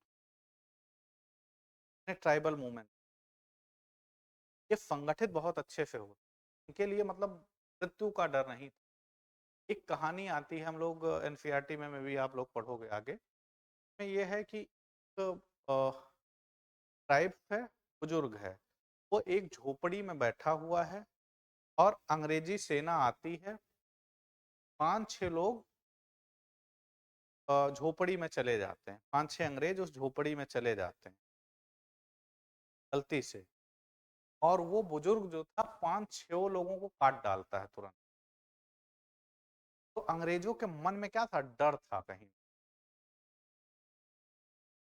ये एक मेजर बारो था, उसको संथालों ने हरा दिया था, अंग्रेजी सेना थी उसको हरा दिया था, लेकिन चूंकि ये संगठित तो थे लेकिन इक्विप्ड नहीं थे, पास इक्विपमेंट नहीं थे बेहतर लड़ने के लिए, के पास क्या थे, हथियार थे, अच्छे अच्छे हथियार थे, बंदूकें थी, और ये लोग किससे लड़ते थे, कुल्हाड़ी, हसिया, पत्थर, लाठी, डंडे, तीर धनुष, ये स्थानीय स्तर पर शिकार करने के लिए करते थे, या अपनी सुरक्षा के लिए जो यूज करते थे उससे लड़ते थे, तलवार लेके दौड़े जा रहे, उधर से गोली मार दी उसने, काम खत्म, लेकिन ये भी अपनी स्ट्रेटजी बनाते थे ना, छिपे रहते थे उधर, के अटैक करते थे, तीर धनुष से अटैक करते थे, बंदूक चलाओगे हम तीर मार देंगे, तो जाहिर सी बात है मरेगा दोनों व्यक्ति, नजदीक आओगे तब तलवार ना, तो इनके जो इक्विपमेंट थे वो क्या थे, ट्रेडिशनल थे, उस हिसाब से आधुनिक नहीं थे जितने अंग्रेज। इस कारण से इनकी को के आंदोलनों को दबा दिया गया। दूसरा और देखो, अंग्रेज क्या करते थे, सिंबल बनाते, जैसे किसी को सरेआम फांसी दे देना, सबके सामने किसी को मार देना, खड़ा करके गोली मार देते थे। इसलिए करते थे ताकि डर क्रिएट हो, ताकि वो आंदोलन फिर से ना उभरे, लोग फिर से संगठित ना हो। तो लीडर्स को ये क्या करते थे, इस तरह से मार। अभी ये बताओ, इसी क्लास में एक लोगों को हम मार दें, तो मैं करूंगा नहीं, डरो मत। मान लो क्वेश्चन तुम लोग ज्यादा पूछो, मुझे गुस्सा आ जाए, सब लोग अगले दिन डरे रहोगे, पता नहीं क्या करेगा आज, राइट? या तो क्लास नहीं आओगे, है बात की नहीं? वो भय पैदा करते थे अंग्रेज, ताकि क्या हो, कि रिवोल्ट फिर से ना हो। अगला चैप्टर क्या है? अब हम लोग कहाँ पहुंच रहे हैं? जावा। भारत को हमने छोड़ दिया है, अब हम लोग कहाँ चल रहे हैं? इंडोनेशिया में। इंडोनेशिया के द्वीप हैं कौन कौन से? जावा, सुमात्रा और बोर्नियो। तीन द्वीप कौन से हैं? जावा, सुमात्रा और बोर्नियो। देखो मैप में बना होगा ना, बुक में देखो, जावा, सुमात्रा और बोर्नियो। तो जावा में क्या था? जावा में डच जो कंपनी थी वो पहुंची। जैसे हमने क्या बताया, डच थे, फ्रांसीसी का जो क्या नाम है इनका, पुर्तगाली थे, सब लोग आ रहे थे। ऐसे में वहां डच कंपनी ने क्या किया, अपना विस्तार करना शुरू कर दिया। तो हमने क्या बताया अभी थोड़ी देर पहले, स्वरूप आप देखेंगे का जो स्वरूप था किसी एरिया में कॉलोनी बनाने का, उपनिवेश बनाने का, लगभग एक ही जैसा था। ये भी क्या कर रहे थे, वहां एक्सप्लॉइट कर रहे थे, वहां के रिसोर्स को क्या कर रहे थे, एक्सप्लॉइट कर रहे थे। वर्ल्ड वार में सभी देश यूरोप के किसी ना किसी पक्ष में थे, तो ऐसे में सबको अपनी नेवी क्या करनी थी, मजबूत करनी थी। सबको लकड़ियों की आवश्यकता थी, सबको रॉ मटेरियल की आवश्यकता थी, सबको बाजार की जरूरत थी, मार्केट की जरूरत थी, कि अगर अपने यहाँ कुछ बनाएंगे तो कहाँ बेचेंगे, तो उसके लिए मार्केट चाहिए। इन देशों में क्या थी, पॉपुलेशन। एक अच्छी बात क्या थी, इन देशों में पॉपुलेशन बहुत थी, वो रिसोर्स को अपने यहाँ ले जाते थे, वहां प्रोसेस करते थे, फिर लाके यहाँ बेचते थे। ये चीजें हर जगह थी, एरिया में भी संभावनाएं थी, तो इसका एक्सप्लॉयटेशन इन लोगों ने करना। ठीक है, थोड़ा सा लिखो इसमें।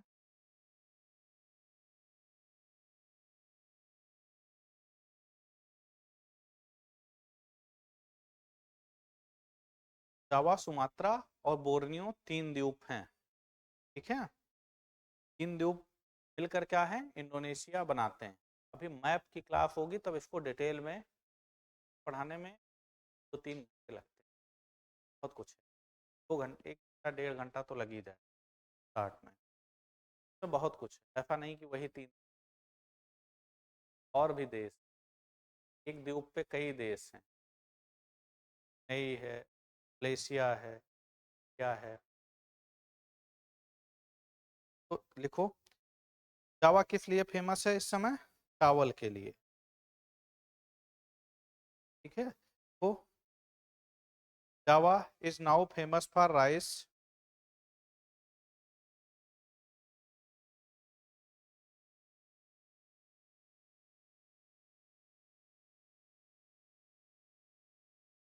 जावा आज चावल के उत्पादन के लिए प्रसिद्ध है, but was once but was once mostly cover with forest. लेकिन कभी यहाँ घने जंगल थे।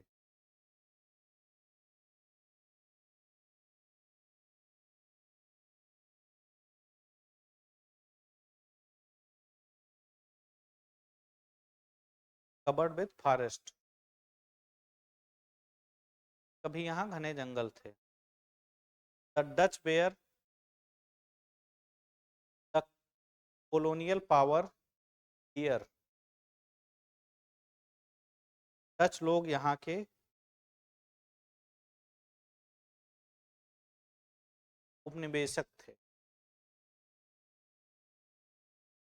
डच लोग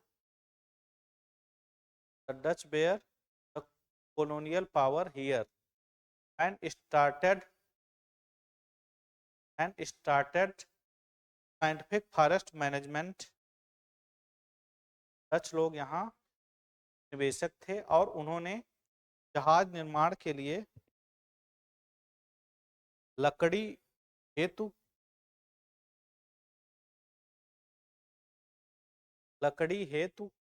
वैज्ञानिक वानिकी की शुरुआत की। साइंटिफिक फॉरेस्ट मैनेजमेंट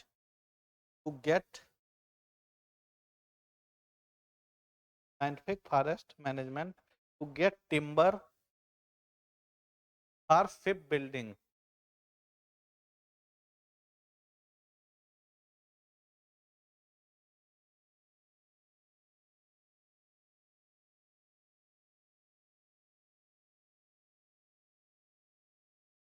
तो क्या है, डच तो यहाँ कौन कर रहा था, अंग्रेज कर रहे थे, वो भी क्या कर रहे हैं, साइंटिफिक फॉरेस्ट्री को भारत में शुरू कर रहे हैं। वही काम कौन कर रहा है, डच लोग कहाँ कर रहे हैं, जावा में, राइट, जावा में कर रहे हैं।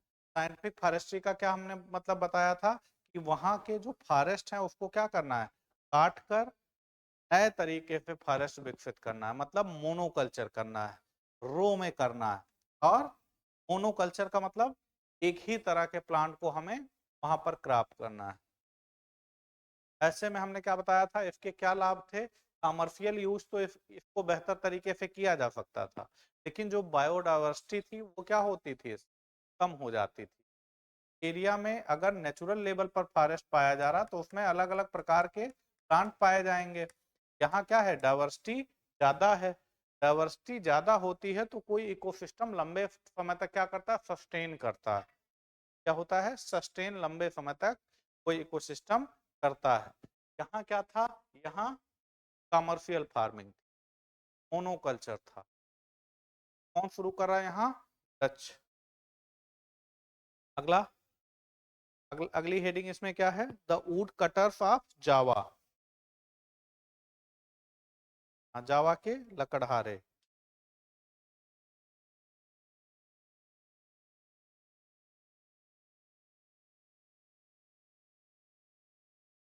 यहाँ पर कौन लोग हैं, कलांग, तो क्या कहा जाता है, कलांग कहा जाता है। The Kalang were a skilled community, लकड़हारे कौन है, कलांग, तो क्या कहा जाता है, कलांग। कलांग तो वुड कटर हैं, उनको क्या कहा जाता था, कलांग कहा जाता था।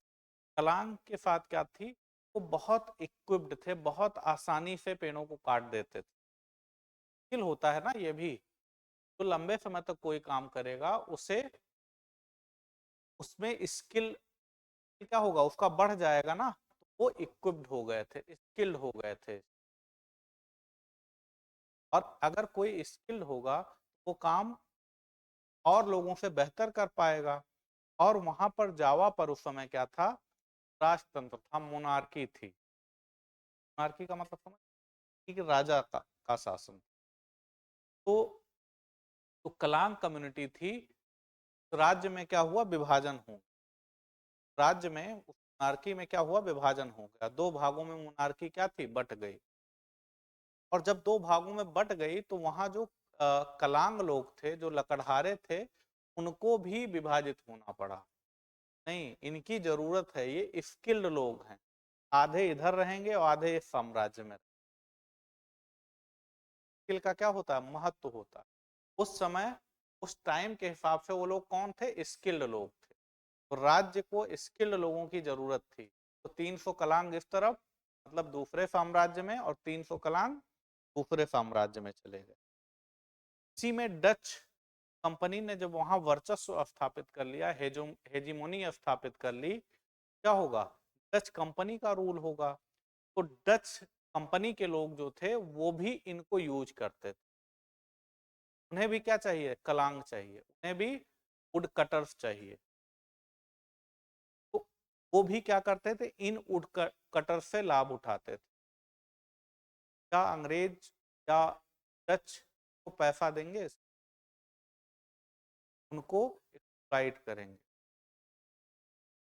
जब एक्सप्लॉइट करेंगे तो धीरे धीरे क्या होगा, वही सारी चीजें फिर रिपीट, लाइवलीहुड चली गई है, सारी चीजें फिर कहीं ना कहीं ये लोग विद्रोह करने के लिए क्या होंगे, तैयार होंगे, मेंटली प्रिपेयर होंगे।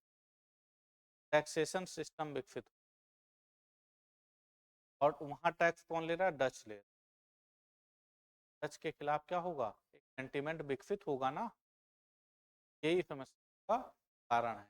तो भारत के संदर्भ में जो फॉरेस्ट पॉलिसी लागू हुई, वैसे वहां फॉरेस्ट पॉलिसी लागू हो, जंगल अब तुम्हारा नहीं। वैसे में क्या होगा, बहुत सारे विवाद वहां भी होते, रूप कमोबेश क्या है, एक ही जैसा। देखो, the Kalang were a skilled community of forest cutter and shifting cultivator in Java. The Kalangs were a skilled community, Kalang समुदाय जावा के कुशल लकड़हारों, कलांग समुदाय जावा के कुशल लकड़हारों और स्थानांतरित खेती करने वालों का समुदाय था।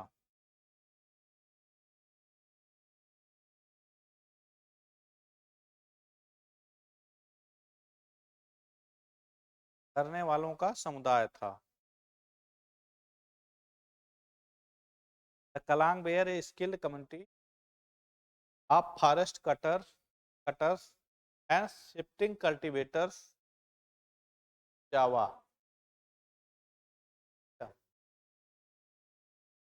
लिया, स्थानांतरित खेती करने वालों का समुदाय था। When the Dutch tried to force them to work, जब डचों ने उनसे जबरन काम लेना चाहा,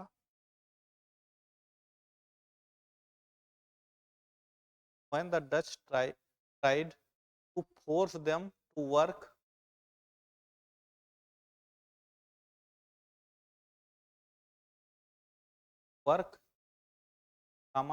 the Kalang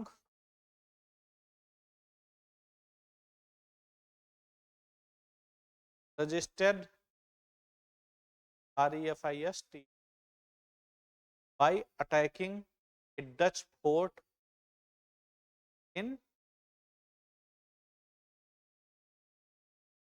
resisted by attacking a Dutch fort। जब डचों ने उनसे जबरन काम लेना चाहा, तो कलांगों ने 1770 में डच किले पर हमला करके विरोध किया।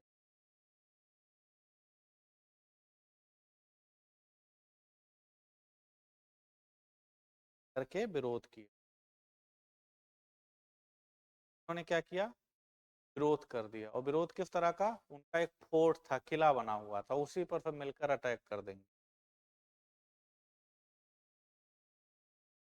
तो दे बेयर सो वैल्यूएबल, वे इतने महत्वपूर्ण थे कि valuable that when the Mataram kingdom split, वे इतने महत्वपूर्ण थे कि जब मातरम साम्राज्य का विभाजन हुआ, मातरम मातरम ये बंदे मातरम वाला, जब मातरम साम्राज्य का विभाजन हुआ तो 6000 कलांग परिवारों को दोनों राज्यों में बराबर बांट दिया गया। When the Matram kingdom split, the 6,000 Kalang families were divided equally between the two kingdom। 6,000 कलांग परिवारों को दोनों राज्यों में बराबर बांट दिया गया। Between the two kingdoms।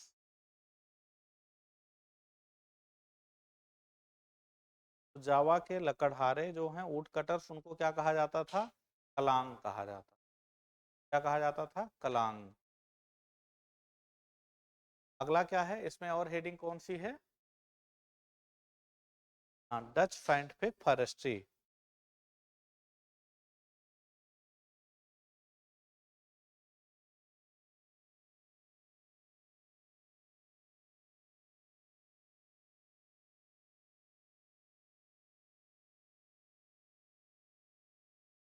लिखो आगे। इसमें क्या करेंगे ये लोग?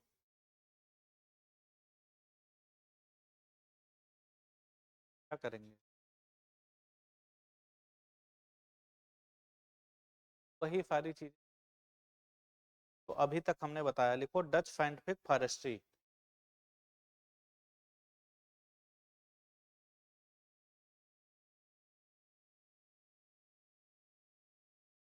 के लिए इन्होंने क्या किया? लिखो डच साइंटिफिक फॉरेस्ट्री। इन्होंने क्या किया? तो पहले एफ सेम कर लो इसको।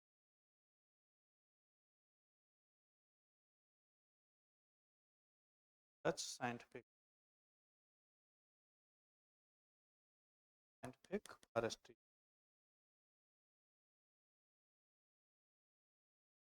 Dutch scientific forestry. Dutch scientific forestry में क्या किया इन्होंने? तो पहले क्या किया? इम्पोज किया फॉरेस्ट एक्ट या फॉरेस्ट लॉ लिख सकते को लागू किया। जंगल के वन के नियम बनाए, नियम या एक्ट बनाया। तो क्या किया? इम्पोज कर दिया। को क्या किया? इम्पोज कर दिया। और इसमें क्या था कि जो यूज कर रहे थे फॉरेस्ट को, फॉरेस्ट को यूज जो लोग कर रहे थे उन पर क्या किया? सैंक्शन लगा दिया। नहीं, अब नहीं यूज।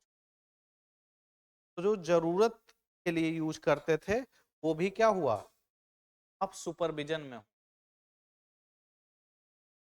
जरूरत के लिए यूज कर रहे थे वो किसके सुपरविजन में होने लगा? जो डच हैं के सुपरविजन। जरूरतें होंगी, जैसे खाना बनाने के लिए लकड़ी चाहिए, चारा के लिए वन के उत्पाद चाहिए, तो वो किसके सुपरविजन में होंगे? डचों के। और दूसरा क्या हुआ? टैक्सेशन सिस्टम, टैक्स, इसके उत्पादों पर टैक्स लगा दिया। फॉरेस्ट के उत्पाद जो थे वो क्या हुआ? पर टैक्स लगा दिया इन लोगों। लकड़ियां कब काटी जा सकती थी? जब कोई खास काम हो, बहुत महत्वपूर्ण जरूरत हो, तब आप लकड़ियों को काट सकते हो। राइट? खास काम का मतलब? खास काम का हमें खाना बनाना है तो डेली का काम है। कहेंगे नहीं नहीं,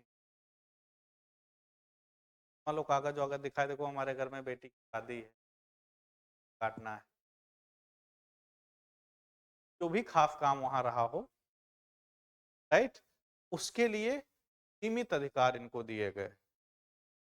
अभी तक क्या था? इनका पूरा अधिकार था। वो ये काटते थे, काटने का तरीका पता था और उसको बेचते थे। लेकिन यूज कैसे करते थे? सस्टेनेबल यूज करते थे। इन लोगों ने क्या किया?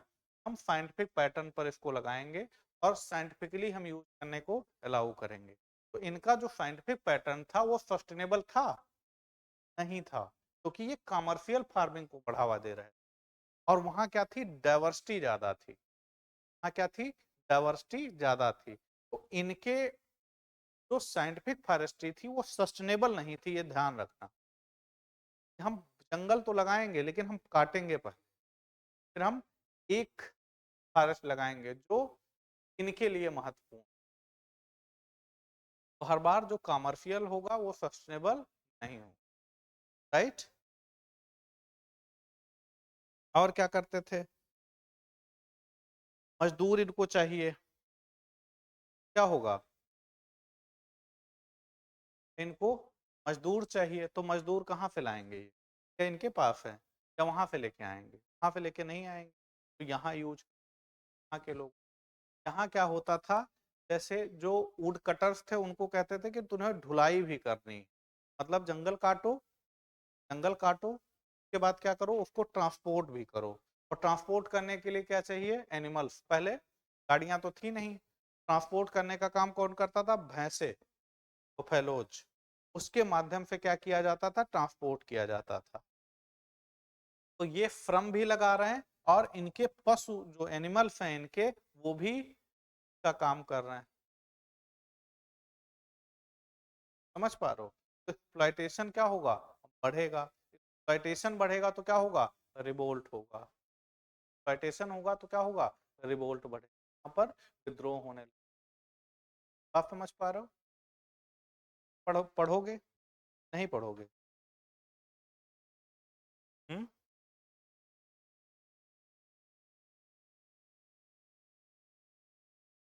अगला क्या है, देखो एक हेडिंग होगी में सामिन को चुनौती, सामिन चैलेंजेस, देखो हेडिंग है, सामिन कौन है,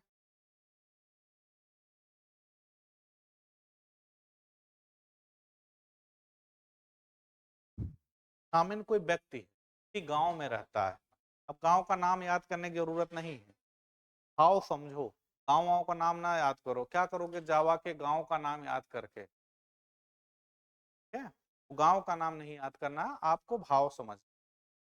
सामिन उस गांव का एक व्यक्ति है, राइट। वो कहता है कि जो डच हैं इनके अधिकार जो वन पर हैं उसको चुनौती देता है। वो क्या कहता है, कहता है हमारा अधिकार है, ये डच लोग कौन है, इनका जंगल कब से हो गया, सदियों से तो हमारा अधिकार था, अब डच हमें बताएंगे।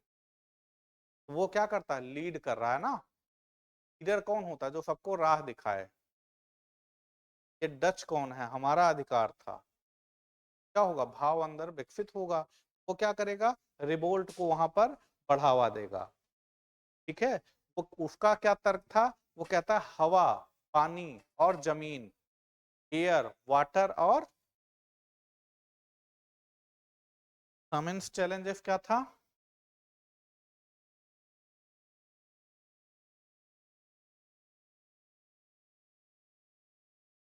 क्या कहता है कि एयर, वाटर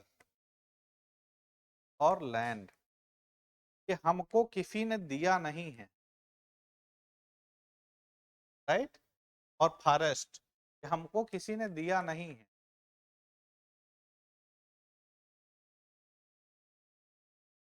ये हमारा अधिकार है, पे क्या किसका अधिकार है, हमारा अधिकार है। कहता है कि इस पे राज्य का अधिकार नहीं है, या डचों का अधिकार नहीं है, इस पे हमारा अधिकार है, तो हम इसको एक्सप्लॉइट करेंगे, हम इसको यूज करेंगे। तो इस सेंटिमेंट को क्या करेगा, वो बढ़ावा देगा। ऐसे में क्या होगा, 3,000 परिवार क्या होगा, सामिन से क्या होगा, 3,000 परिवार उससे क्या होंगे, जुड़ जाएंगे, की बात से क्या होंगे, 3,000 परिवार सहमत होंगे, यानी इसके साथ क्या थी, अब भीड़ थी, मॉब थी। लेकिन देखो भीड़ क्या होती है, एक्सीडेंट हुआ, अचानक एक्सीडेंट हुआ रोड पर, और हम लोग देखने पहुंचे, हम लोग भीड़ का हिस्सा है, कोई आइडियोलॉजी नहीं, कोई विचार नहीं, लेकिन क्या है, वहाँ कम्युनिटी फीलिंग, वहाँ क्या है, कम्युनिटी फीलिंग, सामुदायिक फीलिंग है, कोई भीड़ अलग होती है, मॉब को हम लोग मॉब कहते हैं। मॉब में कोई आइडियोलॉजी नहीं होती, तुरंत कोई घटना घटी हम तुरंत पहुंच गए, उसके बाद देखा, उसके बाद चले आए, वो भीड़ है।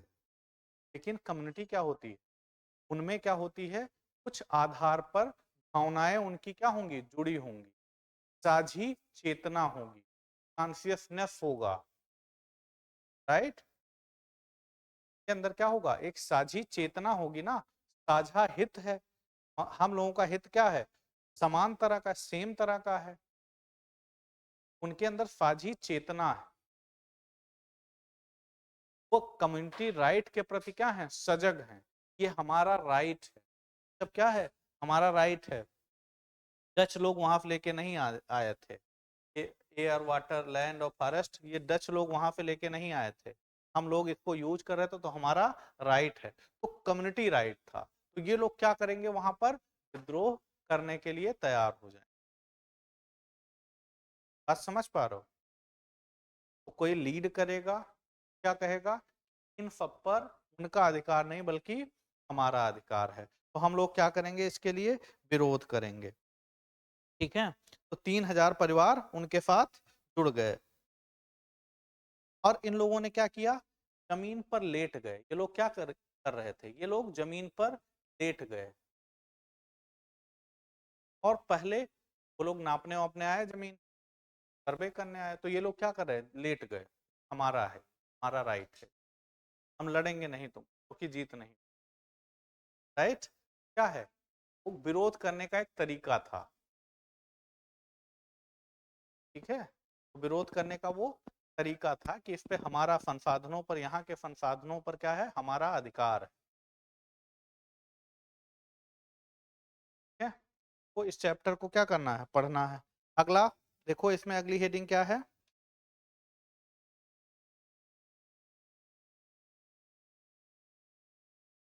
इन लोगों ने क्या किया, 3000 लोग जमीन पर लेट गए, और दूसरा क्या किया, हम कोई टैक्स अब नहीं देंगे, हम बेगार नहीं करेंगे, हमको पकड़ ले जाते हो, काम करवाते हो, कुछ पैसा भी नहीं देते हो, हम वो भी नहीं करेंगे, और हम विरोध करेंगे, हमारा राइट है। जब सर्वे करने आए तो लेट गए जमीन। क्लियर हो रहा है। अगला, वार एंड डिफॉरेस्टेशन। अगला हेडिंग क्या है, वार एंड डिफॉरेस्टेशन।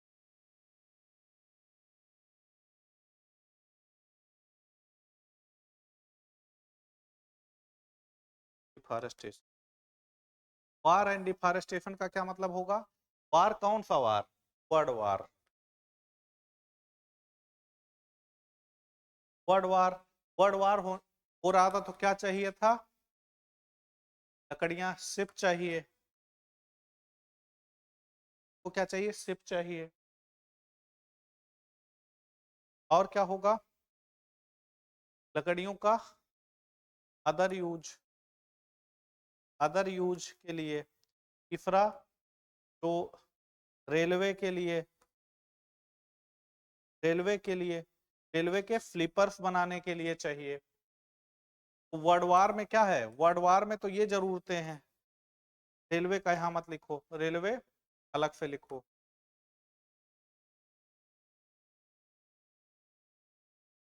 हाँ, हमने क्या बताया था, टेंट के लिए, टेंट के लिए लकड़ियां चाहिए, फ्यूल के रूप में चाहिए, ईंधन के रूप में चाहिए, राइट। इन सबको यूज किया जा रहा था। दूसरा, रेलवे में स्लीपर्स बनाने के लिए यूज किया जा रहा था। डच क्या कर रहे थे, स्लीपर्स बनाने के लिए यूज कर रहे थे, तो स्लीपर्स के लिए क्या था, बहुत बड़े मात्रा में पेड़ों को काटा जाता था। तो वार में क्या होगा, यहाँ पर जंगलों का एक्सप्लॉयटेशन क्या होगा, बढ़ेगा। जब युद्ध होगा तो जहाजें क्या होंगी, टूटेंगी, की मरम्मत करनी पड़ेगी, रिपेयर करना पड़ेगा ना, क्या है, शिप बिल्डिंग और रिपेयरिंग, यहाँ जहाजों का निर्माण और शिप बिल्डिंग और रिपेयरिंग, रिपेयरिंग, शिप बिल्डिंग और मरम्मत, ship building and ship repairing में बहुत सारे और यूज होंगे, फ्यूल के रूप में यूज किया जाएगा। वर्ल्ड वार में भी बहुत सारा यूज होगा, तो उसके लिए एक्सप्लॉइट किया जाएगा, यहाँ से जंगल काटे जाएंगे और वहां पहुंचाए जाएंगे। रेलवे में स्लीपर्स बनाने के लिए जब यहाँ पर विकास करेंगे, विकास का उद्देश्य क्या था, हमने भारत में जो उद्देश्य बताया था वही लगभग कमोबेश यहाँ भी वही उद्देश्य होगा। तो रेलवे का विकास होगा, इससे रेलवे का विकास करेंगे यहाँ पर। रेलवे के विकास के लिए भी यहाँ क्या होगा, फॉरेस्ट को, जंगलों को काटा जाएगा। तो यही सब इसमें लिखा है। और ऐसे में इनको कौन सी लकड़ियां चाहिए, सागौन चाहिए, ऐसी लकड़ियां चाहिए ना, तो वो काटना शुरू कर देंगे।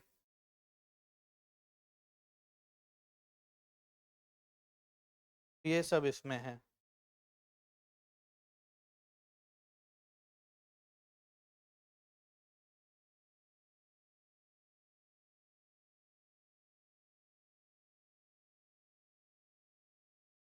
अब देखो, पहले क्या था, जापानियों के पहले पहले इस पे अधिकार किसका था, डचों का था। फिर जब जापान का अटैक होगा, जापान के नियंत्रण में आएगा, तो जापान वाले भी काटेंगे, पहले डच काटेंगे फिर जापान वाले काटेंगे, जापानीज भी करेंगे। तो क्या होगा, एक्सप्लॉइटेशन ज्यादा बढ़ जाएगा। यही सब कहानी लिखी है, पढ़ लेना इसको।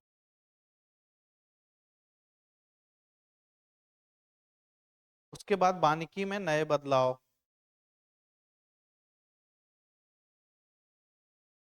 तो क्या होगा, वानिकी में नए बदलाव क्या होंगे,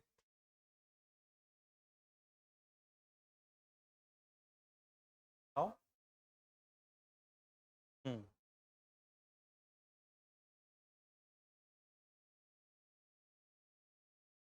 बताओ।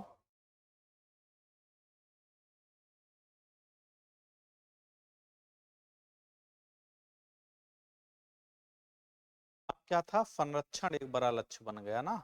अभी तक क्या था,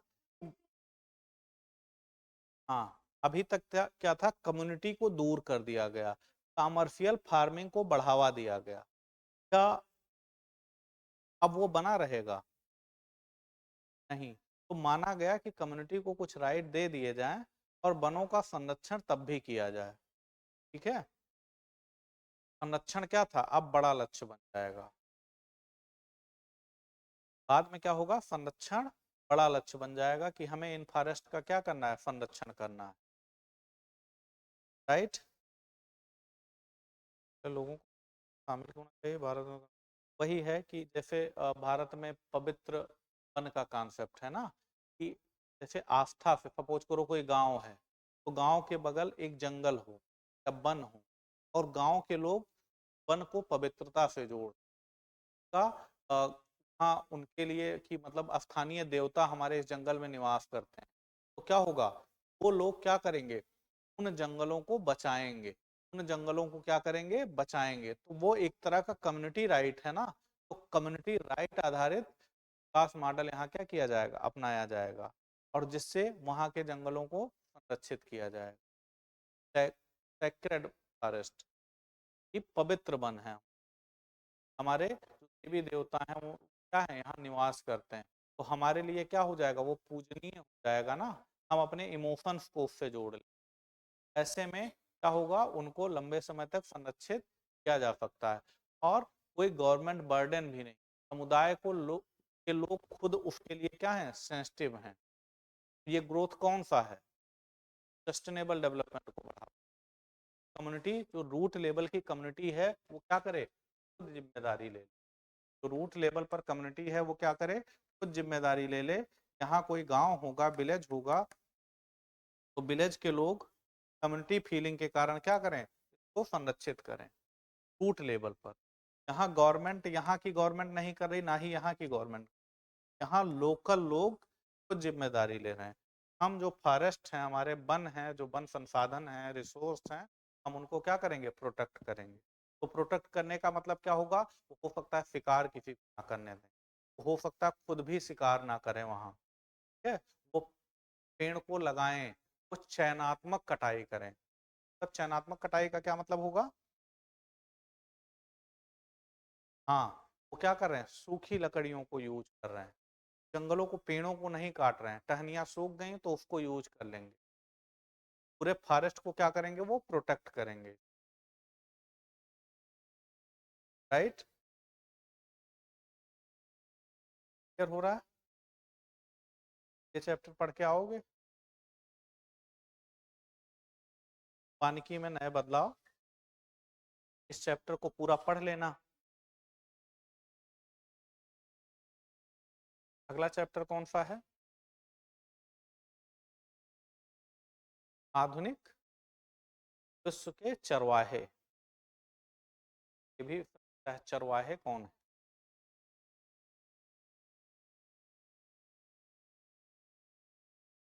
बताओ कौन है चरवाहे? गांव में देखा नहीं है, चरवाहे नहीं होते गांव, भेड़ बकरियों को चराते हैं, गाय चराते हैं, भैंस चराते हैं, वो भी चरवाहे हैं। चरवाहों का क्या है, अपना एक पोटली ले लिया, उसमें कुछ सामान रख लिया, थोड़ी पानी रख लिया और लेके चल दी। कई बार लोग क्लाइमेट से गवर्न होते, कई बार ये क्या होते हैं, क्लाइमेट से गवर्न होते, जलवायु दशाएं अगर बेहतर नहीं है वहाँ पर, तो अपने पशुओं को लेकर वो दूसरे प्लेस पर, तो वहाँ 2-3 महीने रहेंगे, जब यहाँ का क्लाइमेट बेहतर होगा तो फिर लौट आएंगे अपने पशु, राइट। क्योंकि पशु उनके लिए क्या है, रिसोर्स है। सोर्स क्या होता है, संसाधन क्या होते हैं,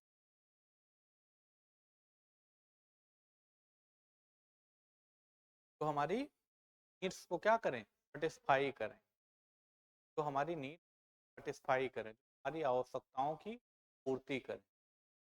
तो पशु क्या हमारी आवश्यकताओं को पूरा कर रहे हैं, नहीं कर रहे हैं। चाय किसमें, दूध में बनी है, क्या है, हमारी नीड, जरूरतें को पूरा कर रहे हैं, राइट। तो संसाधन,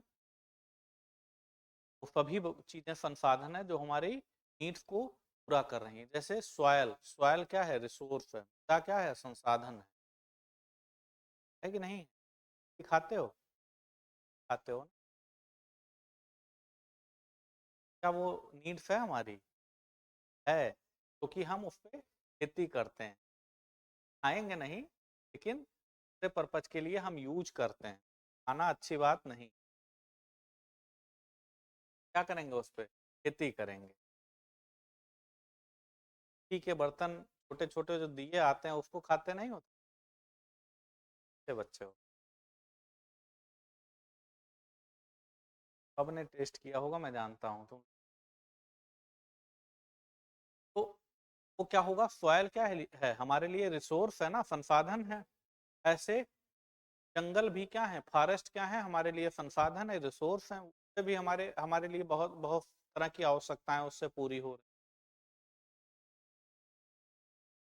संसाधन क्या होते हैं, तो हमारी आवश्यकताओं को पूरा करते हैं। कुछ संसाधन ऐसे हैं जो रिन्यू नहीं किए जा सकते, कुछ संसाधन रिन्यू होते रहते हैं, जैसे जैसे फॉसिल फ्यूल इन्होंने बताया, फॉसिल फ्यूल का प्रोड्यूस कर सकते हो क्या, कोयला अगर जमीन से निकाल के यूज कर लोगे, फिर कोयला बनेगा, कोयला बनेगा, ऐसा थोड़ा ना होगा कोयला बनना बंद हो जाए, लेकिन हम अपने जीवन में उसको दोबारा प्राप्त नहीं कर सकते हो, क्योंकि कोयला बनने, हाँ, कोयला ऐसे बनता है कि सपोज करो पेड़ नीचे जमीन के चला जाए, तभी में उथल पुथल हो, जंगल जमीन के, और जंगल अगर जमीन से चला गया, क्या होगा, वहां वो हजारों सालों तक पड़ा रहा, प्रेशर टेम्परेचर के कारण क्या होगा, उसके नेचर में क्या होगा, परिवर्तन आएगा, नेचर में क्या होगा, परिवर्तन आएगा, और वो क्या होगा, इसमें कन्वर्ट हो जाएगा, कोयले में कन्वर्ट, प्रेशर टेम्परेचर और बढ़ जाएगा तो वही कोयला किसमें कन्वर्ट, हीरे में कन्वर्ट हो जाएगा, राइट। आपके जीवन में अगर दबाव बढ़ रहा है, टेम्परेचर आपका बढ़ रहा है, कार के अंदर में बात नहीं, ठीक है, अगर प्रेशर टेम्परेचर बढ़ रहा है मतलब, और उसको आप बियर कर रहे हो, उसको सह रहे हो, उसको बर्दाश्त कर रहे हो, तो संभावनाएं हैं कि आप हीरे बन जाएंगे, डायमंड बन जाएंगे, नहीं तो ऐसे कोयले बने रहो। राइट, तो अभी हम लोग क्या हैं, कोयले, हमें हीरा बनना है। हीरा बनने के लिए क्या है, प्रेशर चाहिए, टेम्परेचर चाहिए, परिस्थितियां चाहिए।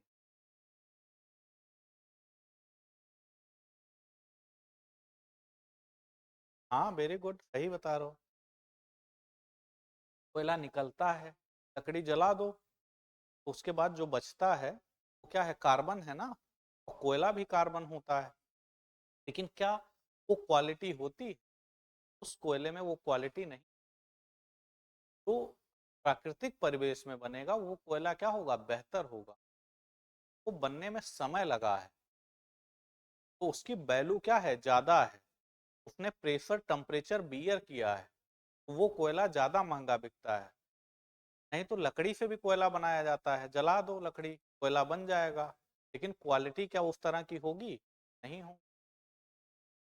क्वालिटी वाला कोयला बनना है ना, तो कोयले से फिर हीरा बनना है, तो उसकी एक यात्रा होती। और आप उसी यात्रा में हैं। अभी तुम लोग लकड़ी, लकड़ी से कोयला बनना है, और कोयले से फिर हीरा बनना है। क्या है, ये दर्शन है एक तरह, बिना पढ़े कोई विकल्प नहीं।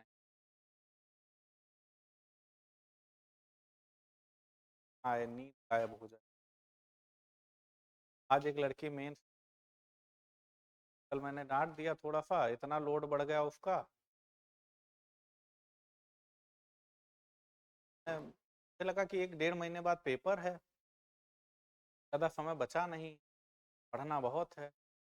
डेली 20 30 पेज इन लोगों को आ रहा था मैं। आज लिखने आई, मैं आया तो पता चला कि उसको चक्कर आ गया, तो सो आने लगी।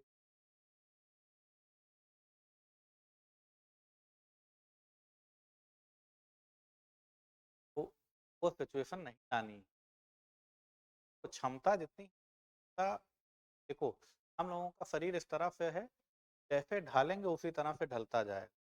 अगर हम कंफर्ट, अपनी जो कंफर्टेबल होता है ना, व्यक्ति का सबका अपना होता है, तो कंफर्ट जोन अगर हम नहीं छोड़ेंगे कहीं,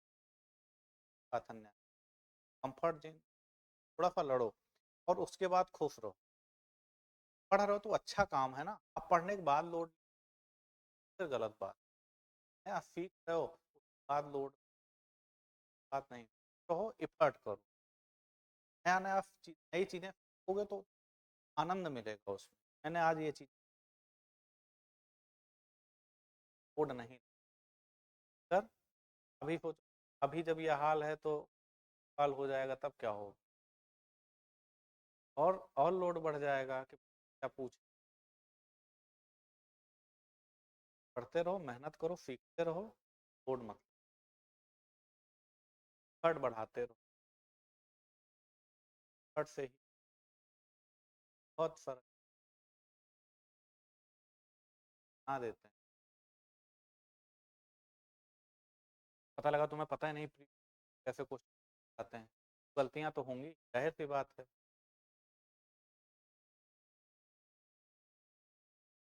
और कुछ पूछना है, पढ़ रहे हो कि नहीं? क्या एनसीईआरटी के सारे चैप्टर सबने पढ़ डाले हैं बुक से? क्यों, मैं पढ़ा सारे चैप्टर, और पीछे थोड़ा सा पढ़ डालना। मैं पढ़ा है,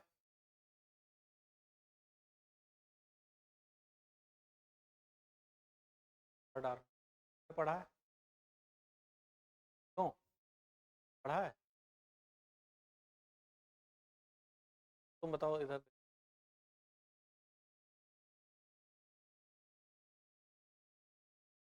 पढ़ डालोगे हमारा। यार जितने चैप्टर चल रहे हैं इसको खत्म करो। अब इसमें कितने चैप्टर और बचे हैं? करवाहे, इसके बाद कौन सा चैप्टर है?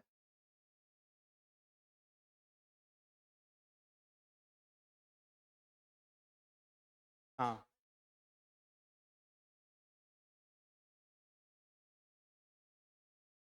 खत्म। 2-3 चैप्टर हैं, मैं कहानी की तरह चीजें बची हुई हैं, ठीक है।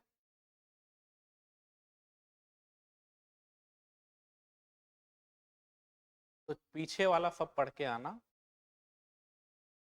तो कुछ ज्यादा नहीं है, कॉन्सेप्ट बता देंगे तो सब समझ जाओगे कि कैसे क्या लिखा है, कहानी की तरह लिखा है ना। मैं पढ़ना है, लैंग्वेज भी करनी है, बार बार पढ़ोगे तभी लैंग्वेज भी, तभी आंसर लिख पाओगे।